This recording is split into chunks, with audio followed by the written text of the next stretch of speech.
back in 1906, but just the 7th at Manicourt, southeast of Paris, on the road leading to Lyon. And like many tracks today, drivers like the fast parts of Manicourt, but they hate the slow hairpins. The French Grand Prix slated for 72 laps and is the 8th round of the Formula One World Championship.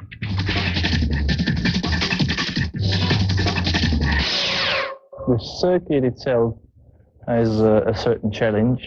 The only not so nice thing is that with temperature it becomes very difficult to drive on. It's very slippery and you don't have the nice feedback you love to have from the circuit, which gives you a lot of grip and a lot of speed through the corners.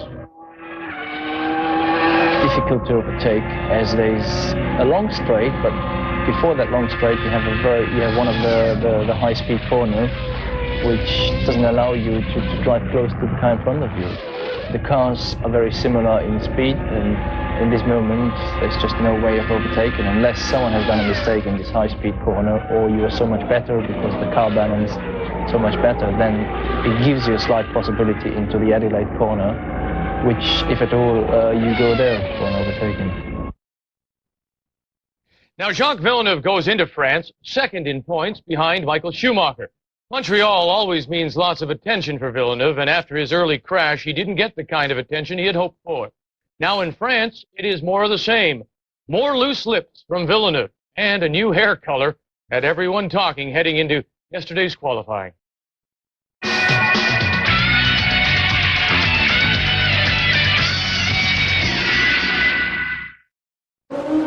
Jacques Villeneuve looked like he was the driver to beat. In morning warm-up, he was fastest despite a spin into the tires that forced him into a backup car for qualifying. What an impressive debut for Jarno Trulli. The Italian, replacing the injured Olivier Panis, set the early time. 10 minutes into the session, Villeneuve kept it on the track this time to grab the pole position as he looked for his 6th pole of 97. However, Michael Schumacher wasted no time doing his best. First lap right out of the garage, just 15 minutes into the session, Schumacher grabbed the pole, and no one could catch him. Meanwhile, the younger Schumacher, brother Ralph, in the Jordan, trying to keep pace, had it going. Another struggling day for Benetton. Jean Alesi could do no better than 8th. The other Ferrari, with Eddie Irvine, got up as high as 3rd, but fell back to 5th, looking for some consistency. Ralf Schumacher still had a little more left in his Jordan, managed to get it up to 2nd late in the session. In the garage, Heinz-Harald Frentzen in his Williams was 4th and waiting for his chance. No doubt, though, that Jarno Trulli was the big surprise, putting the Prost on the 3rd row, the only Bridgestone car in the top 11. Another newcomer, the Austrian Alexander Wurz, replacing Gerhard Berger for the 2nd straight race. He out-qualified teammate John Alesi, finished 7th. Late in the session, Jacques Villeneuve, back primary car, but 9th on the grid. And then the curbing caught Mika Häkkinen and threw the Finn in his McLaren for a loop. He'd finished 10th. Frentzen, taking a run at the 2 Schumachers on the front row, found himself right in the middle after a late lap. Ralf Schumacher, trying to get the position back, got caught by traffic, and he had to settle for 3rd. Another tough day for Damon Hill and the Arrows Yamaha. More time in the garage. He'll start 17th.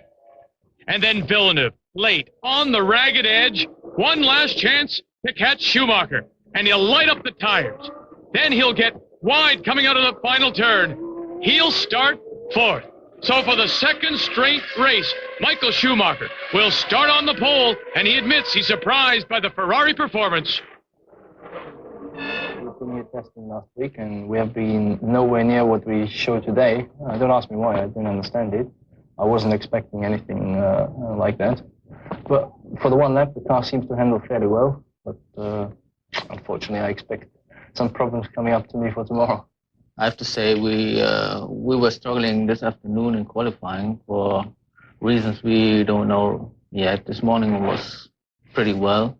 We lost a little bit of grip in this qualifying session. We don't know yet why. What is the reason? Well, I got held up twice, but it's just a matter. We talk with the driver, and I mean, sometimes you're so busy with yourself you can't look in the mirror, but it's always a shame because, I mean, just in the qualifying, just a limited amount of lap, and if you get that destroyed by somebody else, it's a shame. So on the pole for the 16th time in his career is Michael Schumacher. Fellow countryman Heinz-Harald Frentzen in a Williams starts alongside. And the trio of Germans is completed with Ralf Schumacher in third. Jacques Villeneuve makes up row 2. Eddie Irvine in the second Ferrari, and Jarno truly impressive in his debut with Prost, is on row 3. And then Alexander Wurz, replacing Gerhard Berger, starts beside Bennett and teammate John Alesi on row 4. Row 5, all McLaren, David Coulthard, Mika Hakkinen. Giancarlo Fisichella in the second, Jordan, and coming off a third in Canada, but he just blew an engine in morning warm-up, is on row 6 with Shinji Nakano in the second row. Row 7 features the first steward of Rubens Barrichello and Johnny Herbert in a Sauer. The other steward of Jan Magnussen and Pedro Diniz and Arrows are on 8. The long season continues for Damon Hill. He'll start 17th in Arrows beside Josh Verstappen. And as we take a look at the rest of the field, 22 cars will start the race with just under 4 seconds separating the field for this French Grand Prix. And let's say good morning, bonjour to TSN's Jerry Donaldson, who joins us from Manicourt. And the first thing we notice on our pictures is there's a spot of rain. Conditions all weekend, and in fact for the race they're calling mixed conditions again. At the moment there isn't much rain. There's bright sky in the distance, but I think we're going to get a mixture of it, and that's going to make for a fascinating race and a very complicated one, I think. As we take a look at Marquez, who is filling in the Minardi seat, you know, they said that if Michael Schumacher ever gets a good car, Jerry, they may not catch him. Is this Ferrari getting better and better? It's better than last year, but it's still not great. So what we've seen so far with Michael on top of the championship and Ferrari leading the Constructors' Championship is mainly Michael Schumacher. The Ferrari is more reliable this year, no question about it, but he's just in a class by himself. All the other drivers admit it, and if it's wet today, then he's a shoe-in to be the favorite for the race. Let's talk a little bit about some of the news and something I mentioned earlier, the possibility of an 18th Grand Prix. Usually this is midway, but we might have to wait another race before we get halfway. Where are they going to add a race? Well, earlier, the Portuguese Grand Prix, which was to have been the last race of the season, was canceled because they had failed to do some work on the circuit, and it was replaced by a European Grand Prix in Spain. But now the Portuguese government has stepped in, and they say they can have the work done, and that race will go back on the calendar to be the 18th race, providing that all the teams agree. And the teams don't necessarily want to do another race. It's very expensive, and it could also upset the championship. But it's still being discussed and could still happen. The pictures we're watching are a rundown of the field from 22nd through number 1, and this is Josh Verstappen of the Netherlands in his Tyrrell Ford. We'll take a quick break, and then when we come back, we'll hear from Jacques Villeneuve and more from Jerry Donaldson as our coverage of the French Grand Prix continues here on TSN.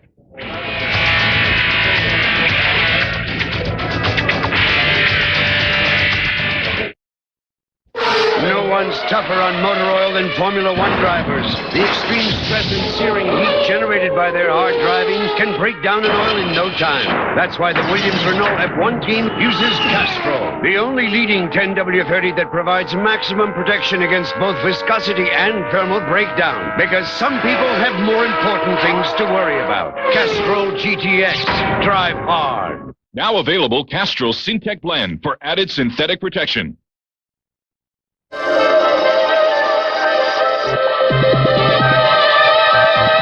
It's not just timely, it's timeless. It's not just hocus pocus, it's 200 years of acquired knowledge. It's not just no preservatives, it's no aftertaste. It's not just how it starts, it's how it finishes. It's not just beer, it's dry. Did you know there's an oil filter that not only cleans your oil, but actually contains an engine additive? It's the Fram Double Guard with DuPont Teflon already in it. Can I get another filter, please? As I was saying, This Fram Double Guard filter not only cleans your oil better than most leading brands, it already has DuPont Teflon inside of it. Can I get some rubber gloves, please?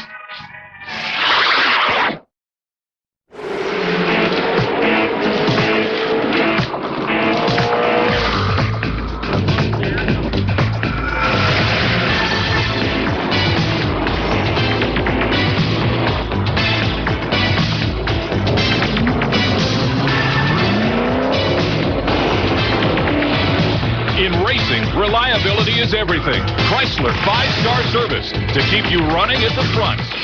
Great people, great service.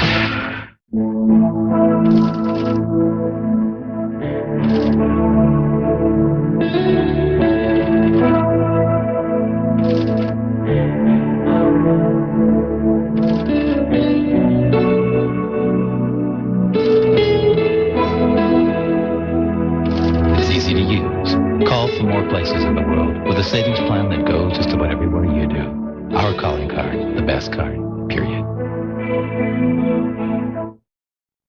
Formula One Auto Racing on TSN is brought to you by Molson Canadian. By Advantage, providing solutions for business. By Chrysler 5-star service, the one name that knows your Chrysler vehicle best. Great people, great service. And by Castrol GTX, drive hard.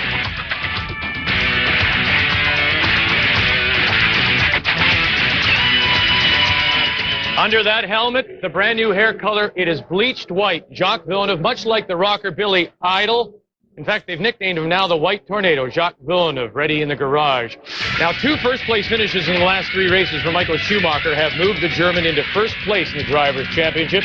Meanwhile, Jacques Villeneuve, he had a win in Spain, but 3 DNFs in the last 4 events, and he slipped to second now, 7 points back.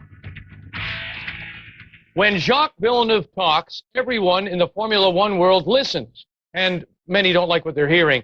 Villeneuve has already had his wrist slapped by the bosses of Formula One for his comments about cars and tracks being too safe. Now Villeneuve has shot from the lip again after the accident by Olivier Panis in Montreal. Villeneuve still upset with the new rules to slow cars in 1998, including narrower treaded tires.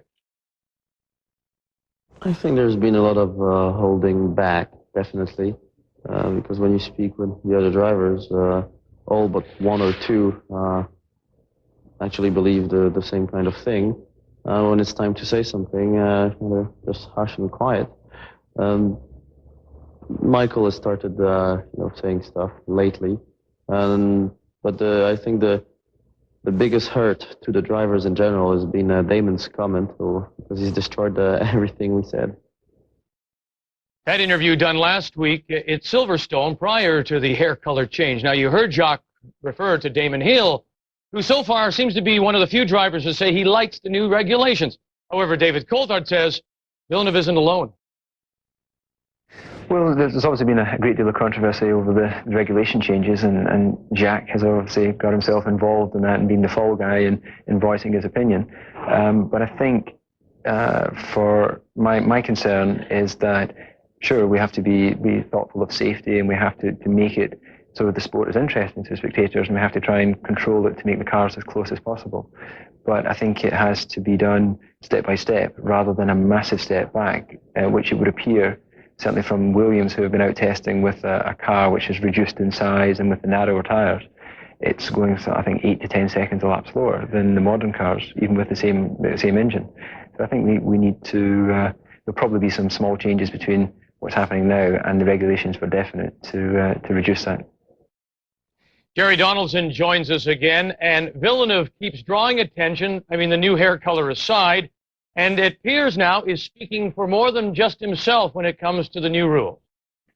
Yes, that's true, Vic, although he said some things here the other day that upset even his good friend Coulthard about drivers. Again, it's a safety thing. He said they overreacted to the Olivier Panis accident in Montreal, and the 2 broken legs weren't all that bad and so on. He got into tremendous trouble for saying those things in the European media. The papers were full of it. And Jacques, in fact, if some people have a bad hair day, Jacques has had a bad weekend, beginning with his blonde hair, which he thought he agrees now it was the wrong time to do it. He did it just for the fun of it. But he admits that he's become distracted since before the Canadian Grand Prix when he had to fly back to Paris. He's lost his focus, and now he's got to concentrate, bear down, and try to get some points and get back in the championship running. But that focus, that attention, some will suggest has been brought on by himself. Why not just, take a little step back into the shadows, go about the business, forget the hair, forget the comments, just do the job? Well, that's exactly what he has decided to do as of last night. He sat down with his advisors and his trainer and so on, and his management team, and you're quite right. He knows now. It was all pointed out to him because that accident he had yesterday morning was also fairly heavy, which was another driving mistake. All of these things have caught up with him. And the hair thing he had done, he had planned to do for some time, and even he admits now it was very bad timing. So he says this morning that he's a changed man. We'll see in the race. Another break, and then when we come back, it is their home, and the French Grand Prix is the one they want to win more than other. And it will also be the last French Grand Prix for Renault.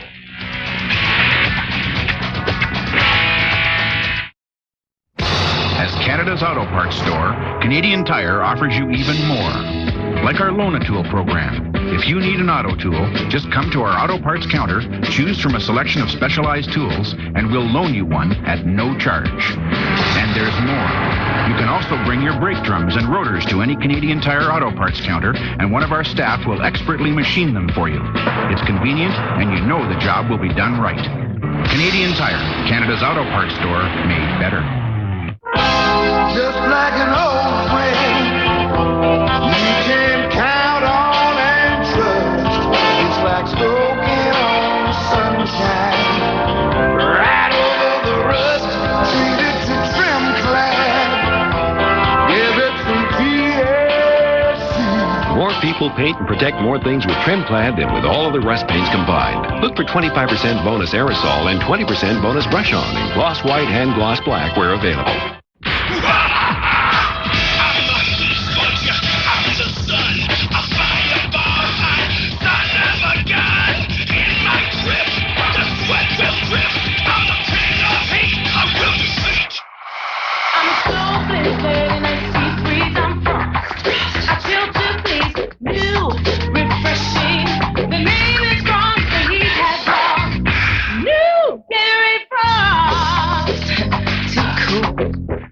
Garden knows a thing or two about reliability.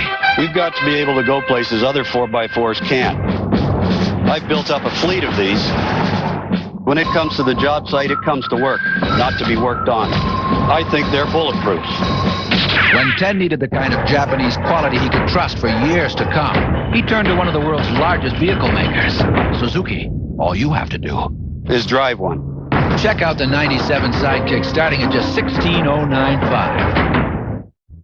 Every 10 seconds or so, a stop sign goes up somewhere in North America. And every 30 seconds, a traffic light goes up. It's as hard on your car as it is on you. It's stop and go, stop and go, stop and go driving. Use Pennzoil, formulated for today's stop and go driving. Stop, go, Pennzoil.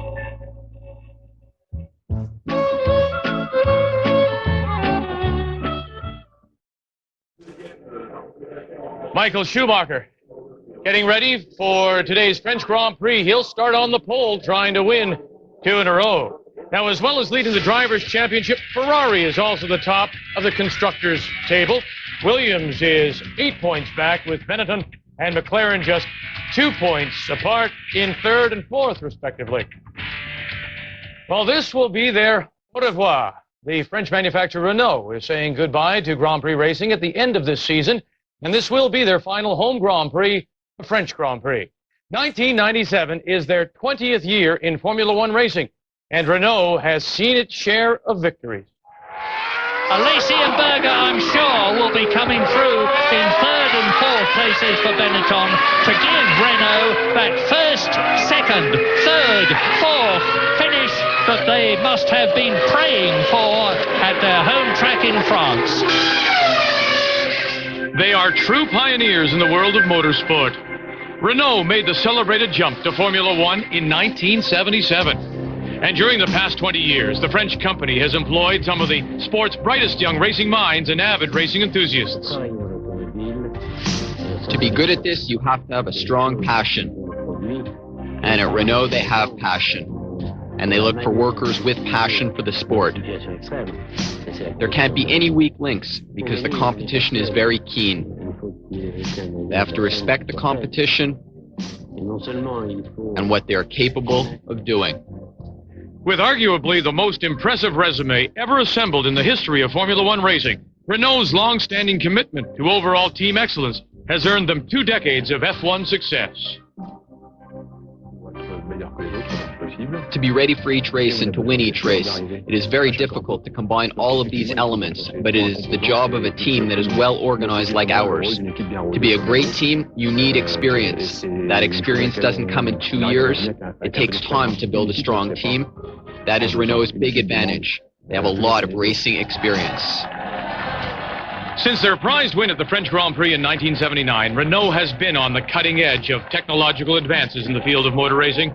The revolutionary turbocharged engine of the 70s set a new standard. And then in the 80s, it was the V10 for naturally aspirated engines that set the standards. And 5 consecutive Constructors' World Championship titles from 92 to 96 are a testament to their commitment to excellence. At Renault, they are constantly making changes and innovations to keep ahead of the competition. They have a top-of-the-line engine that is very difficult to duplicate. The parts are extremely sought after.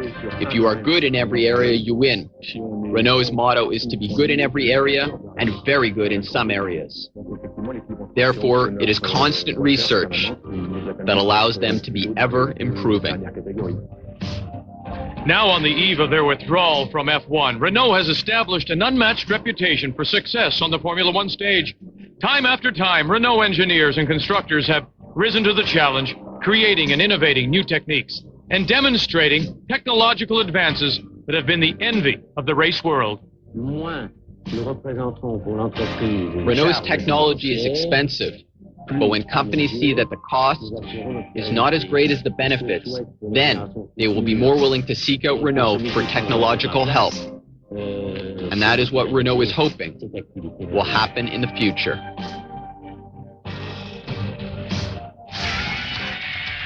And in 20 years, you can just see how dominant Renault has been, including their 4 Drivers' Championships, 5 Constructors' titles, and this year, of course, hoping to go out a winner with Williams. Jerry Donaldson, my understanding is that Renault won't be directly involved, but we will still see Renault engines in '98.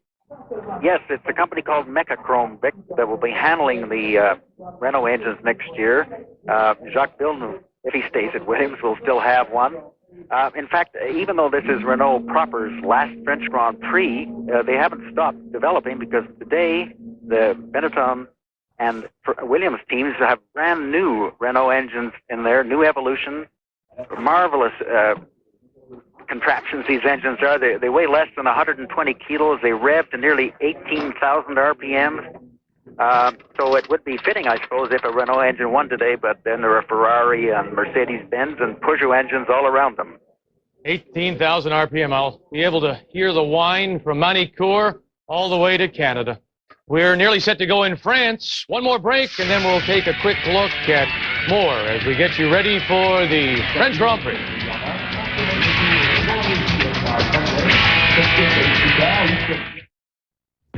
The Players Racing Team has only one objective, to win. And the only motor oil they use to win is MotoMaster synthetic oil from Canadian Tire. After the most rigorous testing, the Players Racing Team engineers chose MotoMaster synthetic motor oil because you need a well-oiled machine to be a winner. MotoMaster synthetic oil, the ultimate in protection, available at Canadian Tire. Watch the Players Racing Team race in Toronto. Want to make your car look new? Every time you wash it, don't forget Armor All Protectant.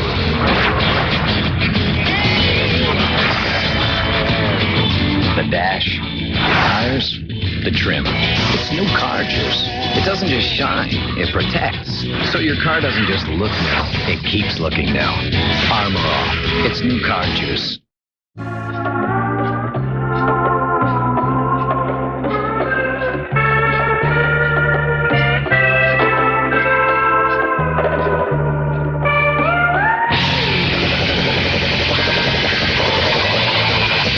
Introducing the all-new, more powerful, better handling Honda Print. Choose your accessories with caution. At Wendy's, we know the best hamburgers are made fresh and served hot off the grill, like our hot and juicy $1.39 Junior Bacon Cheeseburger on our Super Value menu. It's made right when you order it, with fresh ground beef, 2 strips of bacon, processed cheese, plus fresh toppings, all for just $1.39. I can't imagine a better tasting, more affordable cheeseburger. Wendy's $1.39 Junior Bacon Cheeseburger on our Super Value menu, where everything is just $1.39 or 99 cents. You know, I can't believe it's just $1.39.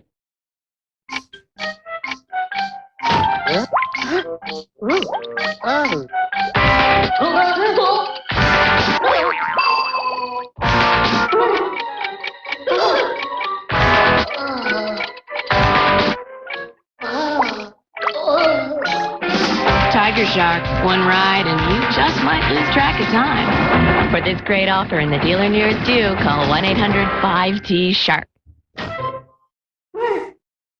Inside Michael Schumacher's car coming, and we saw that black. Well, past winners of the French Grand Prix include Damon Hill as the defending champion, and then you see Schumacher, look at Mansell, but look at the domination by Renault with both Williams and Benetton. As we look at Jacques Villeneuve quickly, who will start outside row 2. Jerry Donaldson joins us again. Can't remember the last time I've seen so many driver changes, and we have Wurtz, who's in his second race for Berger, but we have 2 newcomers. What does this mean to the field when you have young drivers like this? Well, I think inexperience could be a factor, Vic, but Trulli, Jarno Trulli and Alexander Wurtz have done remarkable qualifying performances, but they do lack race experience, and being as they are on the grid in 6th and 7th place, that could be a factor. But I think the biggest thing to look for is the weather. At the moment, it's sunny on the starting grid, but out on the back of the circuit, there's a dark cloud and there's a brisk wind, so let's keep our eye on the sky as well as the track. And one quick comment, though, about this circuit as we look at it right now. Unlike many that funnel very quickly, like Canada and others, funnel into a tight corner, this start, it will be a little different, won't it? Yes, they've got a longer chance to sort themselves out before they get into a tight corner, and it is a fairly safe circuit, although people do have accidents here. Morbidelli, as you said, broke an arm here last week in testing, and Jacques had a fairly hefty crash yesterday. But it is safe, and in fact, the drivers, as you also said, don't particularly like it because they call it a Mickey Mouse circuit, but it has produced some good racing in the past, and I wouldn't be surprised if we saw more of it today. Jerry Donaldson, thank you very much. It is Michael Schumacher on the pole. Jacques Villeneuve starts outside row 2. Enjoy the race, a French Grand Prix on TSN. Let's join Murray Walker and Martin Brundle. You're allowed to regain your position, and you can see, barring the yellow Jordan ahead of him, Frentzen has more or less kept his position in the field, and he can just slot alongside that Jordan when the time comes. Well, we've got to keep a very careful eye on that. That was Villeneuve that we were looking at. There is Sean Alesi behind him, the 2 McLarens. Then there's Giancarlo Fisichella, who's out in the spare car, and well, that is Villeneuve. There is Eddie Irvine, so they are in their right places. 4th and 5th behind the man who's leading them round, Ralf Schumacher. And as ever, everybody who's behind the man in pole position will hope that he leads them round in a responsible way, which double world champion Michael Schumacher surely will do, so that there is the minimum time on the line to avoid any problems with the clutches. Now, Schumacher, yeah, there is Heinz-Harald Frentzen in his 2nd place. in the background behind Schumacher. Then in the yellow Jordan, it is Ralf Schumacher. So the two German brothers, first and third on the grid. That was Heinz-Harald Frentzen. Tremendous heat haze rising. And the good news is, with them all on slick tyres, that the sky above is clearing, but I can see another patch following it up, and it's almost ready to go. Good start by Michael Schumacher. Frentzen pulls away. Villeneuve coming up fast. Frenssen's held his second position, but a wonderful start by Eddie Irvine, who's come up from fifth on the grid to third position. So Eddie Irvine has passed Jacques Villeneuve and Schumacher, and that is Damon Hill. And look at his front wing. His front wing looks as though it is coming unshipped to me. Damon Hill in trouble again at the very beginning of the race, and Ralf Schumacher in the yellow Jordan is closing up on Villeneuve and taking him at Adelaide. Villeneuve retakes the position, but he's in fourth position. So it is Michael Schumacher leading, Heinz-Harald Frentzen in second position, Eddie Irvine in third place, a battle between Ralf Schumacher and Villeneuve, followed by the two McLarens, the rest of them streaming through, and as far as I know, everybody got away. Tasso Marquez there is last, and he was the man who had the problem with the stalled engine. So it's a battle developing between the two Tyrrells already of Nick Asalo and Jos Verstappen, who started 18th and 19th on the grid. Coming through towards Imola now, that is the right to left flick. They disappear out of sight momentarily, turn into the Chateau d'Eau to complete the lap. Through the Lycée, the right-hander. Textbook start from Michael Schumacher, got away well, moved over to cover the line, put the other guys off, and then just stormed ahead. Frentzen away well too, and Irvine, he's been driving brilliantly all weekend, wet or dry, fastest in the warm-up this morning, and that's a dream start for him too. But Schumacher looks comfortable, the Williams running slightly wide there through Estoril, but no problem at all. And the field, other than Damon Hill, who looks like he may have tripped over somebody, all through on that first lap, which is very critical, especially going into Adelaide hairpin, where they are right now. From Adelaide up towards Nürburgring, another right-left break. Michael Schumacher leading. Now you'll notice that the captions have got a B or a G near the driver's name. B is for Bridgestone tyres, G is for Goodyear, so that'll help your input. Michael Schumacher leads. Heinz-Harald Frentzen looking for a decent finish in this race as Damon Hill comes into the pit lane with everybody else on their second lap. Damon Hill, the reigning world champion, who's only had one proper finish this year. There he is in the pits. It's going to be a long stop from the look of it. Well, they'll change the nose, shouldn't be too long, 19, 20 seconds. They change the tyres anyway, as a matter of course, just in case there's a slow puncture or whatever, having been through the gravel trap. He'll rejoin, but he'll already be a lap down very, very early in the race. So now the gap was 8/10 of a second between Michael Schumacher at the end of the first lap and Heinz-Harald Frentzen, and Schumacher is really piling on the coals because that gap has increased to 2.2 seconds, and Eddie Irvine in third place is closing, there he is closing on Heinz-Harald Frentzen with Villeneuve third, a full 2 seconds behind the leader. Ralf Schumacher, who started third, is down to fifth. David Coulthard, who started ninth, is up to sixth. Mika Häkkinen, who started 10th, is up into 7th place, and Jarno Trulli, in his first drive for the Cross team, who started in 6th position, has slipped 2 places to 8th. Johnny Herman is in 13th position, and Damon Hill looks as though he is effectively out of the race already in the pits. This is where Michael Schumacher is so good. Whenever he goes on a day's testing, often his fastest lap can be just 3 or 4 laps into the day. Remember, the warm-up was in the rain this morning. They haven't been on slicks all day, and now they've got to find the level of grip, find out where their cars are at, and Schumacher is first there to know just how much grip he's got underneath him. It's so natural for him. And Eddie Irvine's the man to watch. There he is, third position, followed by Jacques Villeneuve, who seemingly is making no impression on the Ferraris. Now, I remember that Jacques Villeneuve in Canada, as Eddie Irvine runs very wide, Jacques Villeneuve in Canada, just before he went off, said that he was very relaxed. He was following Michael Schumacher, who, in Villeneuve's words, was eating his tyres. And is even the remotest situation of that happening now? Well, there's no doubt from what we've seen through the weekend so far that the Goodyear tyres are softer. They work better in the very cold, slightly damp conditions. They're running them, they're very marginal on softness, but they don't appear to have had the blistering problems here that happened in Montreal. I'm not expecting the same kind of drama that we saw there. Well, meantime, back Villeneuve, and he's dropping back all the time. Ralf Schumacher is 1.6 seconds behind him in the Jordan. There he is, behind Ralf Schumacher. It's David Coulthard, so the McLarens are 6th and 7th. A bit of a battle developing now. Developing is the word, because it's not yet on. Between Schumacher, Coulthard, Häkkinen, 5th, 6th and 7th. And Jarno Trulli right behind them in the Frost in 8th position. And not surprisingly, all of the new boys had a bad start today. Trulli slipped a couple of places back to 8th. Wirtz fell behind Lacey back in 10th. And Fontana's right at the back of the field, barring a couple of Minardis. So obviously a bit overcautious on that first lap. Into lap 5 in this 72 racing lap. French Grand Prix, which was won by Damon Hill last year from Jacques Villeneuve that you're looking at now. And that's the aerial view as they go into the left-hander at Grand. Replay here for some reason. There's Hill going off at the back. He got squeezed out, ran wide, and could do nothing about it.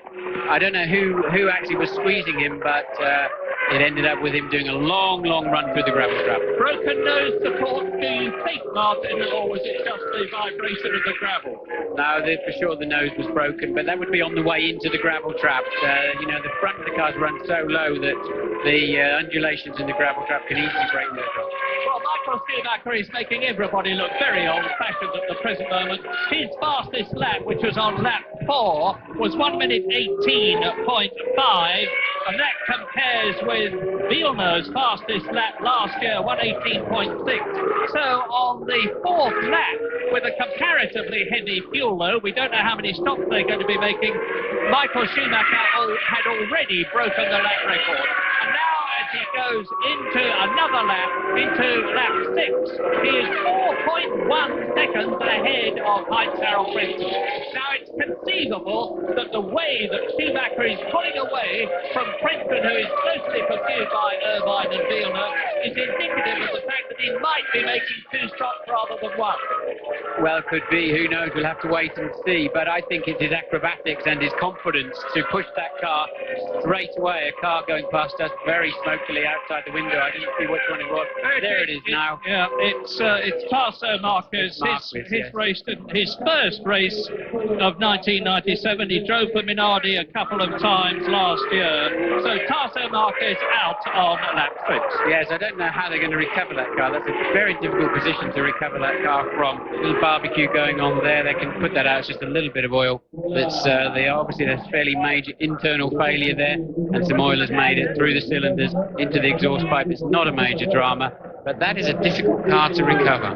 Well, he comes from Curitiba in Brazil, long way to Manicourt in France. You can see the oil line there on the chicane with sand on it. That was left by Fisichella's car when either an oil cooler broke or something happened in the engine, and he trailed in as he was on his way to the grid. Yes, obviously they've got the Minardi into neutral. They're pushing it along the pit straight, and they'll reverse it up the end of the pit lane. So I'm not expecting any safety car or anything like that. Now, Michael Schumacher has consistently been saying, you're watching him, has consistently been saying here, I don't expect to be in pole position. I don't expect to do well in the race. Well, he was in pole position. He said he was surprised to be there in Canada. He said he was surprised yesterday to be there. And it seems to me very clear that this new front wing that they have on the Ferrari, allied to Schumacher's confidence and ability, is proving his own concern to be totally unjustified. Well, this is a handling circuit if there ever was one. Even the back straight here is totally dictated by the exit speed of the long turn 2 Estoril corner. So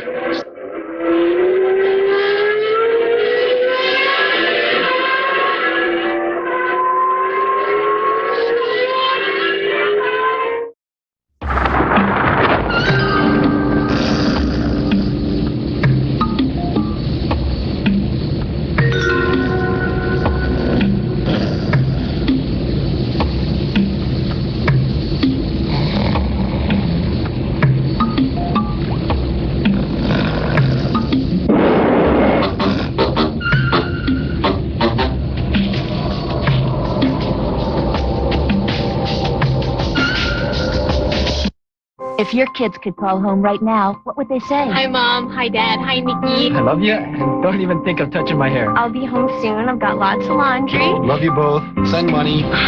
It's me. I can't sleep again. With a Call Me card, your kids will call you more often because you give them the card and pay for their calls.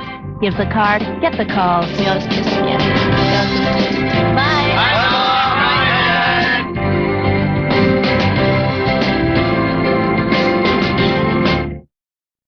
No one's tougher on motor oil than Formula One drivers. The extreme stress and searing heat generated by their hard driving can break down an oil in no time. That's why the Williams Renault F1 team uses Castrol, the only leading 10W30 that provides maximum protection against both viscosity and thermal breakdown. Because some people have more important things to worry about. Castrol GTX. Drive hard. Now available Castrol Syntec Blend for added synthetic protection.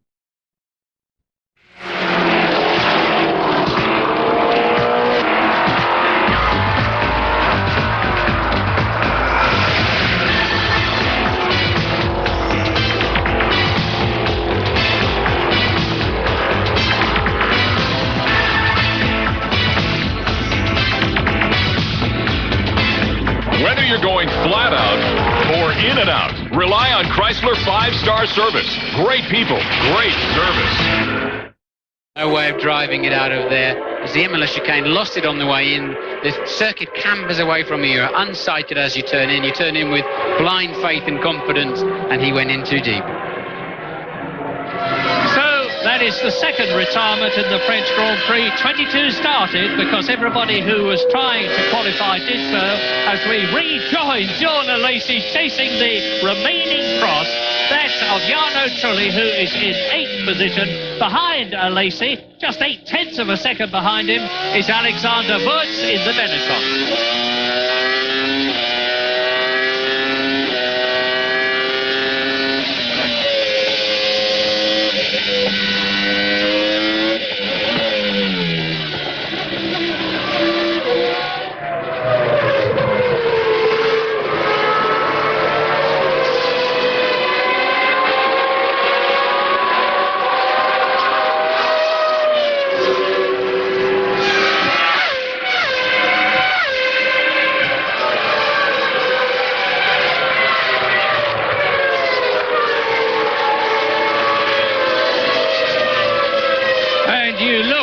The McLaren, you'll see the other one in a moment. The one that is in front is David Coulthard. Ahead of him is Ralf Schumacher.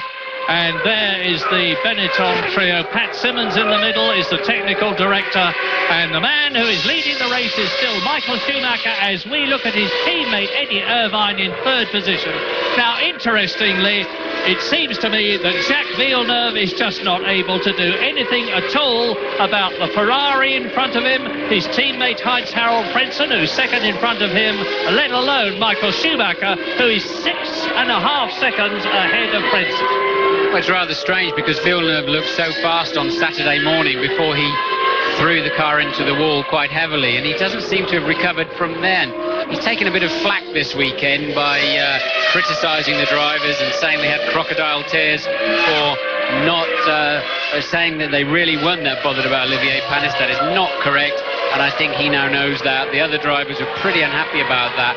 And really, he's bringing a lot of trouble on himself, is Villeneuve. Just when he should be running away with this year's World Championship, he seems to keep scoring a lot of own goals when he doesn't really need to be travelling to Paris to explain himself or explaining himself to the press and the other drivers. I take his point. He's making reasonable points that he's perfectly entitled to say, but he doesn't put much thought into the exact wording. No, there's not a lot of tact in it. I happen to agree with what he said. Basically, his words made sense to me, and the way they were presented was pretty extremist. But anyway, he's out of 4 Grand Prix already this year. He went off in Australia when Irvine hit him. He's had 2 other offs and a gearbox problem at the San Marino Grand Prix, whereas Schumacher there has been incredibly reliable. He's only failed to finish in 1 race, Argentina. Well, let's just look at the underneath the mirror stalk of Alesi's car at 45 degrees angle going up is the push rod that's working the spring and shock absorber. And you can well, barely see any movement of the suspension.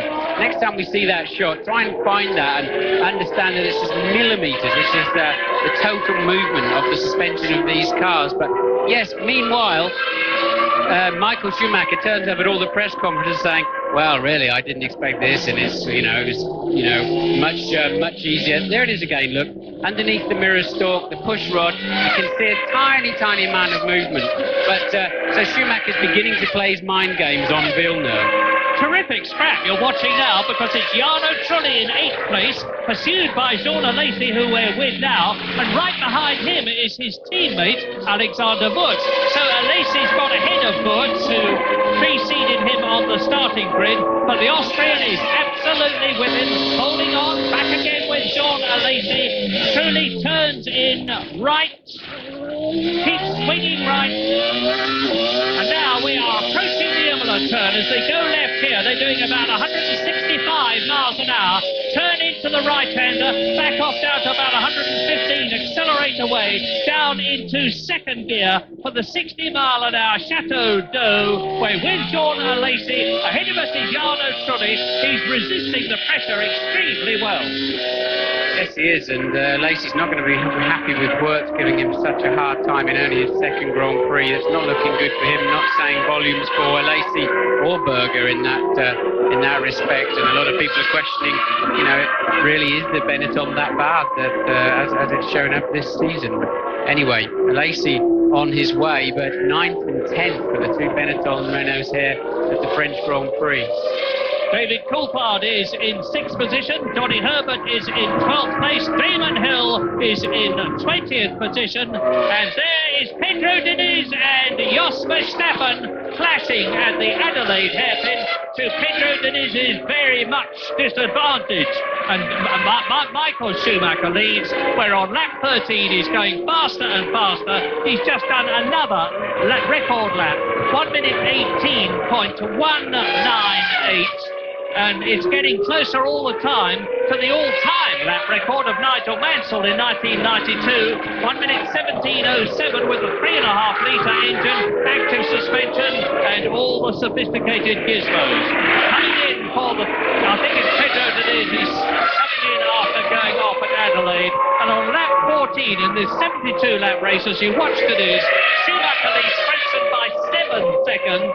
Irvine is 6 seconds behind Frentzen. Villeneuve is 3 seconds behind Irvine.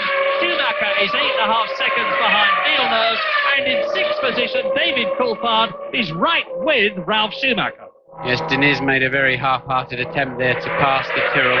You can see the Tyrrell mechanics are standing there waiting too, just in case their guy came in, but Diniz's front wing were trailing down the racetrack. Now they're having to check the suspension, because I think it's fairly certain that his left front wheel came into contact with the Tyrrell also, and they can't send him out until they've had a good look. Steady old business in nose jobs for the Arrows, Martin. There'll be a bit of overtime for some of the boys, that's for sure, and making nose cones next week. The lads at Neafield and Damon Hill in 20th. He's in the top 20 now. We've had pit stops already, because Pedro Diniz and Damon Hill in the two Arrows have both been in for the same reason, where on lap 14 we have 2 retirements.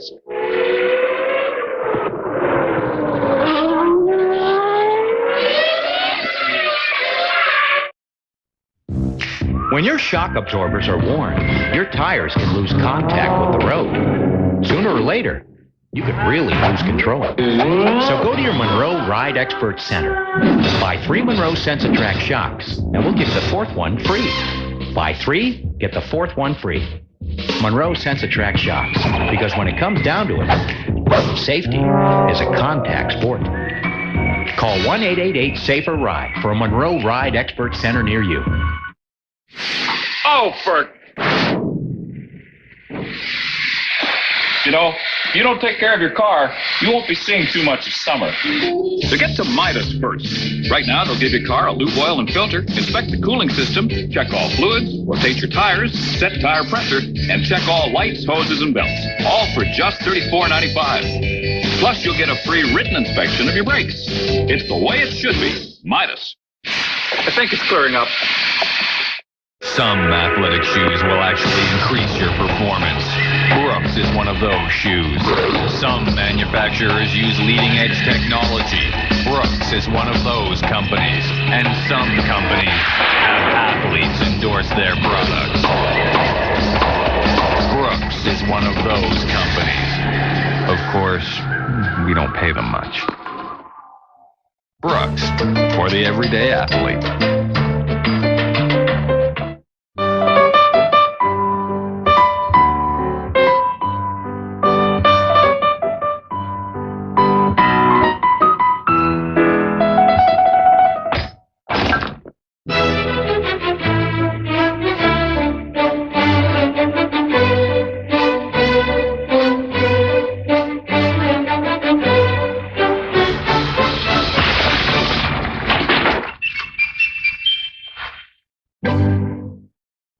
As it's called, on the curb on the inside where most of the grip is. This will be flat out on the throttle now, listen. Heading up to 170 miles an hour, and he can't see the entry to this next one as he ducks out of our sight. It's a wonderful feeling through there. Into Chateau d'Eau, second gear, a lot of grip on the inside. Let the car run very wide up onto the curb and head downhill towards the end of the lap into chicane. Once again, it's unsighted in there. Be careful of those curves. They can push the car up in the air, unload the rear tyre and spin you off before you know where you are, as we saw with Mika Häkkinen in qualifying. I saw somebody coming in the pit lane. Yeah, it's Fontana coming in. You just saw Schumacher lapping him. He'd already lapped Pedro Diniz and Damon Hill, of course. And with the lack of urgency that Norberto Fontana shows, doesn't look to me like a routine pit stop. Wrong again. Fontana goes out 6.4 seconds. Well, he seemed to have a lack of urgency on the racetrack through qualifying too. He was actually lifting through turn 1 where he's going now, coming out of the pits there, which is unheard of in a Formula 1 car. You don't have a lift through there. You might feather a little bit if your car's not quite right, but he really hasn't grasped this car here, which he's taken over, of course, from Gianni Morbidelli. Yeah, very much a substitute because Morbidelli. Oh, and that out of the race goes Jos Verstappen. So that's the third retirement. Jos Verstappen out. His teammate Mika Salo still running, but he obviously didn't go into the tyres all that hard from the front of the car. The gravel track's done its job. There you can see the Tyrrell stuck well and truly into the tyres. This is lap 17 in the 72 lap French Grand Prix, and Jos Verstappen obviously perfectly okay himself. Good. Yeah, it's rather annoying when people keep coming up to you and saying, "Are you okay? Are you okay?" And it's quite obvious you are okay, and they want to stop you in your tracks, and you just want to get back to the pits. You're not in the best frame of mind anyway, and Verstappen gesticulating there that just leave me alone, I'm fine. And the adrenaline is flowing, Martin. I remember James Hunting, I think it was the Canadian Grand Prix. Marshall went up to him just after he'd got out of the car, and James knocked him down for his trouble. He was so angry. Yeah, the marshals don't take too kindly to that, and that's perfectly understandable. But remember, you've got to be thinking up an excuse for why you went off as you're walking back too. Well, Frentzen here is 7.5 seconds behind Michael Schumacher. I hesitate to say this early in the race on lap 18 out of 72, but Michael Schumacher looks as though he's in a very commanding position to score his third Grand Prix win of 1997 for Ferrari. Early days on that one yet, Murray, I would say, but there's a lot of pit stops and action to go. And this is not the easiest circuit to overtake back markers. You get behind them through that Estoril corner and you just understeer. You lose grip on the front of the car, and it's so difficult to pass cars around here. But Michael Schumacher, in those 17 laps, there was only one lap where Frentzen was quicker than Schumacher. And once again on lap 18, Schumacher's taken a further 0.6 of a second. Well, I have been confidently forecasting that Jacques Villeneuve is going to win the World Championship this year. He's 7 points behind Michael Schumacher at the present moment in the championship, and he's another 7 points behind him in the race at the present moment. So things are looking pretty bleak for Villeneuve. We don't know, of course, standing here, whether he's got a problem with the car. We can hypothesize But the fact is that he's making no progress on Eddie Irvine in front of him, and as I said before, no progress on Frentzen and Schumacher. Villeneuve not looking good at the moment. Well, that's the point I was trying to make, Murray. He's gone for a hair colour change this weekend, which is going to get him press all around the world. He says he doesn't want any exposure at the moment. He's fighting with the FIA. He's telling the other drivers they're not really very sincere. Why does he need to do all of that when he's trying to win the World Championship? Meanwhile, Schumacher is just calmly and coolly, this is Irvine we're watching here, but Schumacher just keeping his head and getting the job done for Ferrari. And Irvine's backing him up beautifully here at Magny-Cours. Yeah, hello, that's one. Yeah, that's a McLaren slowing down. It's Mika Häkkinen. Mika Häkkinen going out of the race, touring off the circuit. That's the 4th retirement. Mika Häkkinen out, 18 left. And Mika Häkkinen's car looks very different, as does David Coulthard's, as do the 2 Ferraris, as do the 2 Benettons. There are no tobacco sponsorship details allowed to be seen on the cars here, and that's the reason why that Ferrari looks very different here in France than it has in the previous races this year.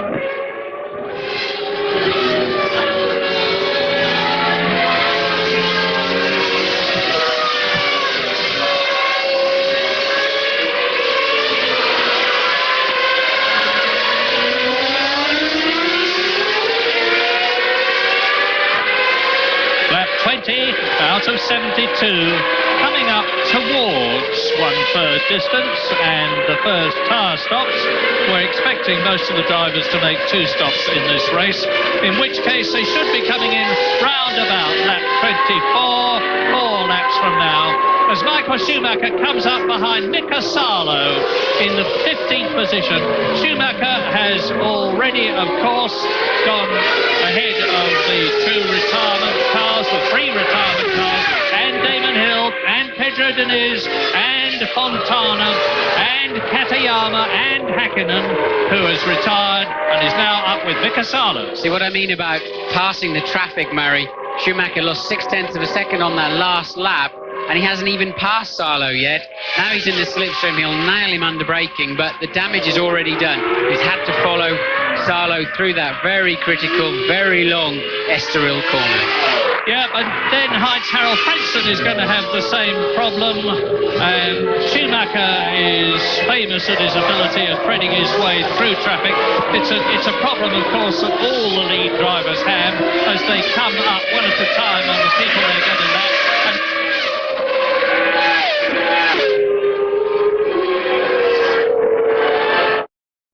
If someone you love could call you long distance right now, what would they say? Call them up and tell them that I want them to come over for a Sunday dinner. The Call Me card. Give it to your loved ones and they can call you anytime. The older one and her husband are both vegetarians. They'll call more often because you give them the card and pay for their calls. Well, you can't make a really great dinner from tofu. You know that. The Call Me card. Give the card, get the calls. There's nothing you can get into that Simonize can't get out. Absolutely, positively nothing. Dirty, faded tires are no match for Simonize foaming tire care. Just spray it on, and the foaming action cleans and shines with no wiping. Simonize. We've got as many ways to clean and shine your car as there are to get it dirty. Simonize. Available exclusively at Canadian Tire.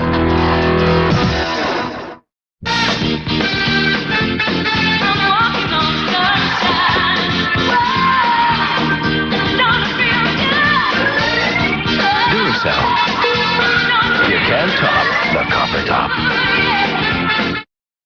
I'd like a junior bacon cheeseburger with 2 strips of bacon for $1.39. I'd like a 25-year-old body and a tennis bracelet, but it ain't gonna happen. Only Wendy's has a junior bacon cheeseburger on its super value menu where everything is $1.39 or 99 cents. Every day. Stan Schumacher has also been given the inboard. They're going to be reacting to the Williams move there, that you have to play your cards and put your mechanics out in the pit lane, get your tyres out there, even though they've got blankets on them. And there's Shuey in the pits now. James. Yes, Martin, I just had a look. There's 33 kilos of fuel going into Schumacher's car, which indicates a two-stop strategy. A brand new set of tyres, because as you mentioned, he did save a set from qualifying. Pretty nice stop. 8 seconds, not bad going. Meanwhile, we wait for Frentzen. I have to say, there's a heavy atmosphere in the garage here at Williams. I've been down here for most of the race, and they're all pretty subdued. They know they've got a great car. In fact, they believe they've got the best car, better car than they had last year. They cannot understand why Schumacher is just running all over them, and all the mechanics just got that sort of lassitude about them. They've got the heavy shoulders.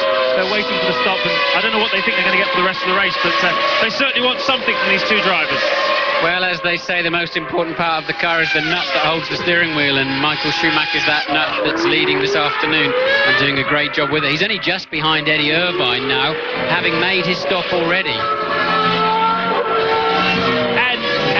The covers are off for Heinz-Harald Frentzen as Lacey comes into the pit from 9th position. So Schumacher has stopped. There is Lacey. Schumacher's stop was 8 seconds. Jean Lacey took that 10.9, so he's lost 2.9 vital seconds. His teammate Alexander Wurz has gone through ahead, and Lacey is rejoining. It's a very dangerous pit exit there. You blend straight into the apex of turn 1 as Frentzen comes in for his stop. James. That's right, Martin Frentzen coming in. Reasonable amount of brake dust coming off. A set of scrub tyres because he didn't have a new set ready. But the Ferrari mechanics are also ready for Irvine. He's coming in right behind Frentzen. They hold Frentzen. So Frentzen was delayed. There was very nearly a collision, but good management there by Carl Gaydon, the chief mechanic. Irvine really on the roll here. He feels tremendously confident. You can see the fire in his eyes. 8.4 seconds. Another good stop, just 0.4 of a second slower than Schumacher's. But you can tell Irvine well fired up, and Ferrari, they're clicking like clockwork right here. Ross Brawn up on the wall, the Englishman that's giving them so much direction, as David Coulthard comes in as well for his stop. Back to you. Well, as you saw, that definitely hurt Frentzen a lot, and as always happens in that situation, it's a double whammy. He went out and got straight behind a Minardi. He'll lose another 2 or 3 seconds because of that. All similar stops around the 8-second mark. The only one that seemed slow was Lacey. That could well put Wurz, his teammate, ahead of him. See what I mean about the pit stop, the pit lane exit there? It's so dangerous, and your mirrors are looking down. They're very small mirrors anyway, but they're looking down the pit lane. You cannot see down the racetrack itself. It's very scary there. Lap 24, Heinz-Harald Frentzen had taken the lead when Michael Schumacher came in, and Frentzen did not until the following lap. Then, of course, Frentzen himself came in. Now the top 3 have all stopped. Frentzen has stopped, Michael Schumacher has stopped, Eddie Irvine has stopped, and Michael Schumacher goes through in the lead now into his 25th lap. With Frentzen, we expect to be coming through in second place. We're waiting for Villeneuve to come in. He had moved up into second place. It's always a very confusing time at a race now when some drivers come in, some drivers stay out, and you really need to just take a deep breath, calm down, and let things settle down to recast the race. Well, there is no doubt at all about the fact that Michael Schumacher, with 1 stop completed as Alexander Wurz comes in from 7th position in the peloton, is in the lead. So, okay, he's got to keep his steering wheel straight to give them a spindle that they can aim at on the front. Keep the revs level so the car doesn't buck around on the jack. Nice quick stop, 2 seconds better than Lacey's. He may just pop out in front of him if he's done a good in-lap. Yes, he does, look. That's, well, that couldn't be worse for Lacey.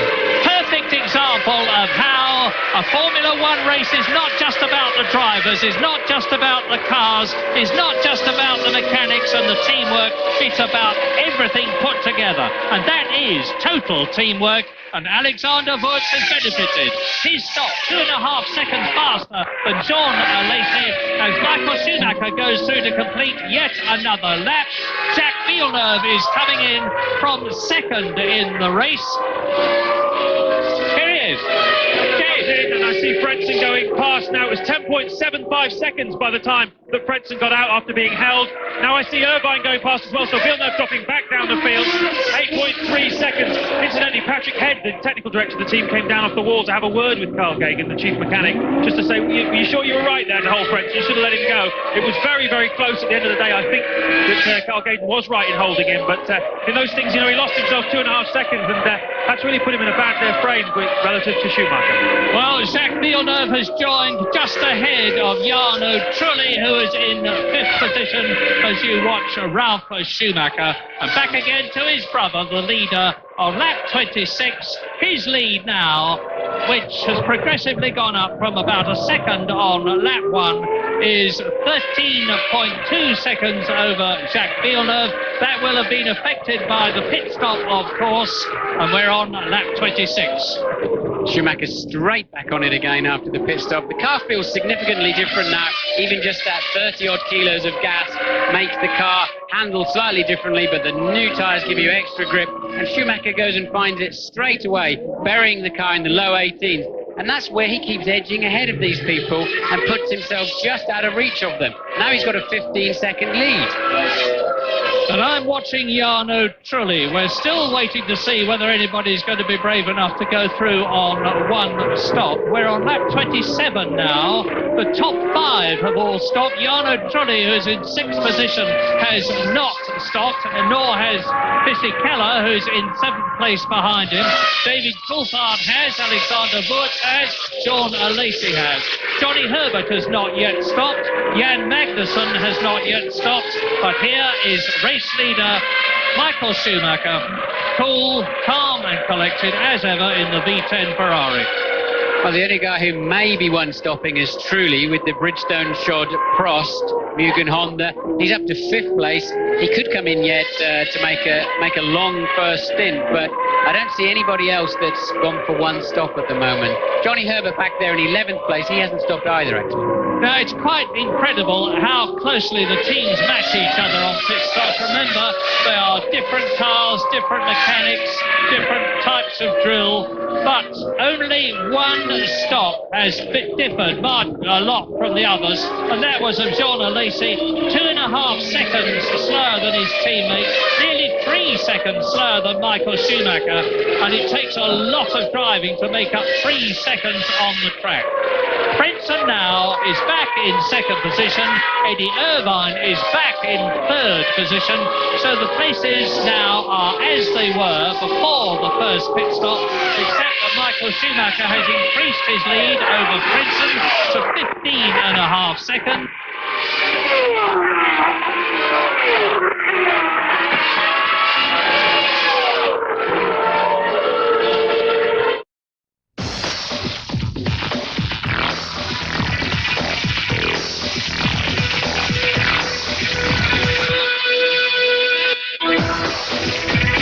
After making the Volvo more attractive, we decided to make it even more attractive. See your Volvo retailer about lease packages on the new 1998 Volvo S70 today. Okay, you little pollen factories. This season reactant's cutting my allergy symptoms down to size. Now it's my turn to get up your nose. Excuse me. Oh, ouch, that's gotta hurt. Nervous? Huh? Hey, your roots are showing. Recognize anyone? Oh, did that hurt? How's that feel? Getting a little toasty, huh? Reactant. Now available without a prescription in 5 and 10 milligram strengths. How about a bad haircut?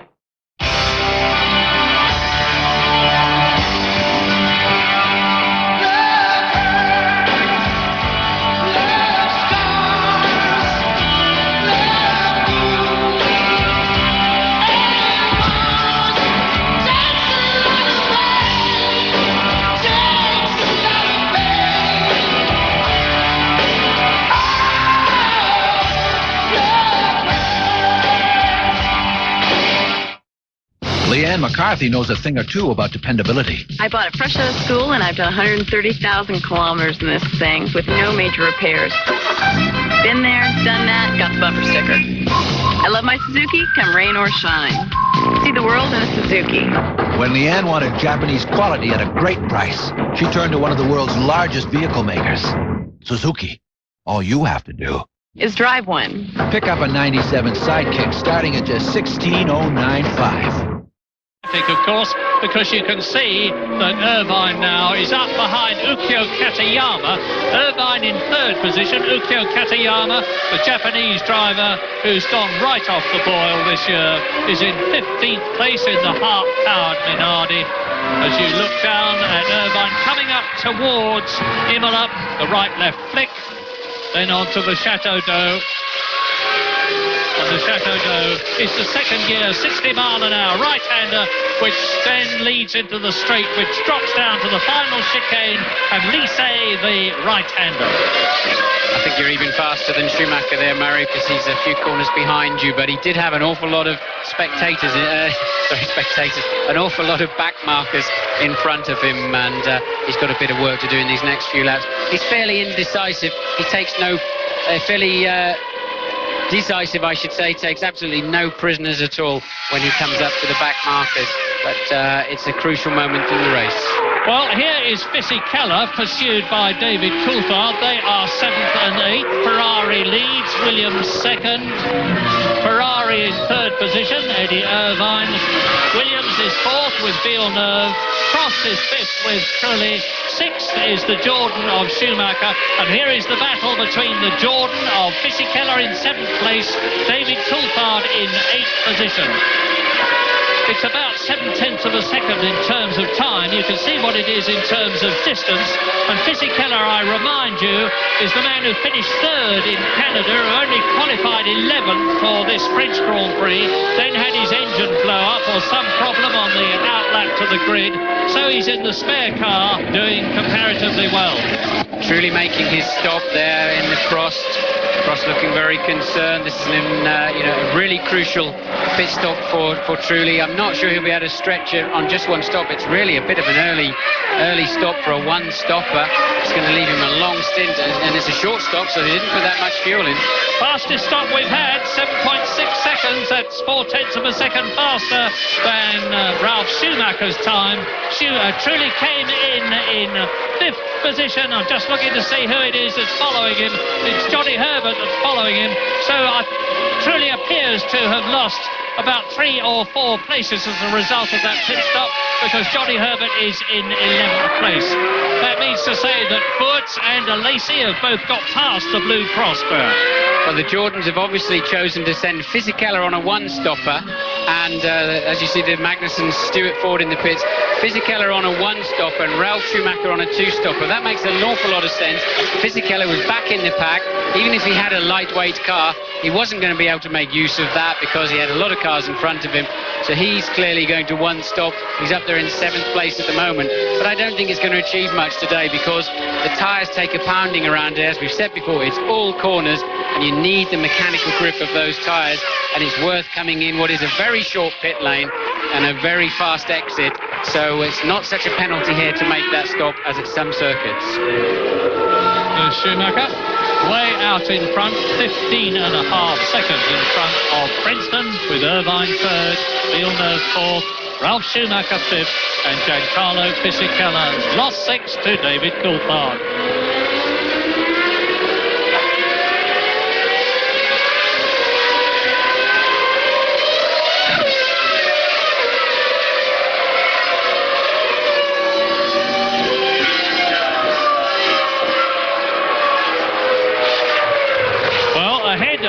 Michael Schumacher there in the distinctive red helmet, and in the Sauber is Johnny Herbert, who's about to be lapped. Let's watch the way he copes with Michael Schumacher. Johnny will see him in his mirrors, move over and let him through, and he does so, and Johnny Herbert has now been lapped. So Schumacher's lapped everybody up to 10th man, the 10th man being Jarno Trulli, who has got Wurz and Alesi ahead of him.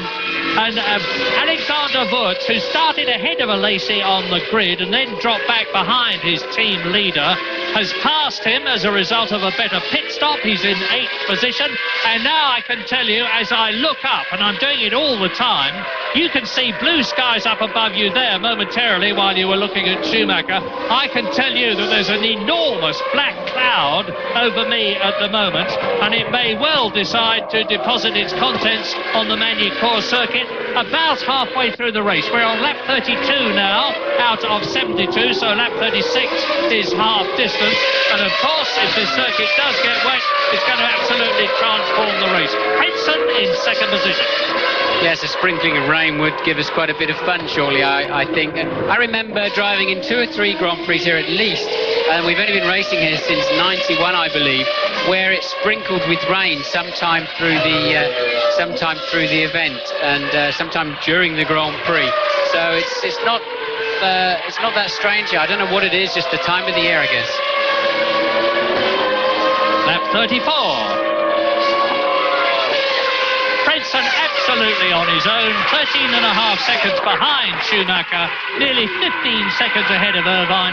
Things are very static at the moment. I've said that in the past only for things to happen and to transform the race immediately.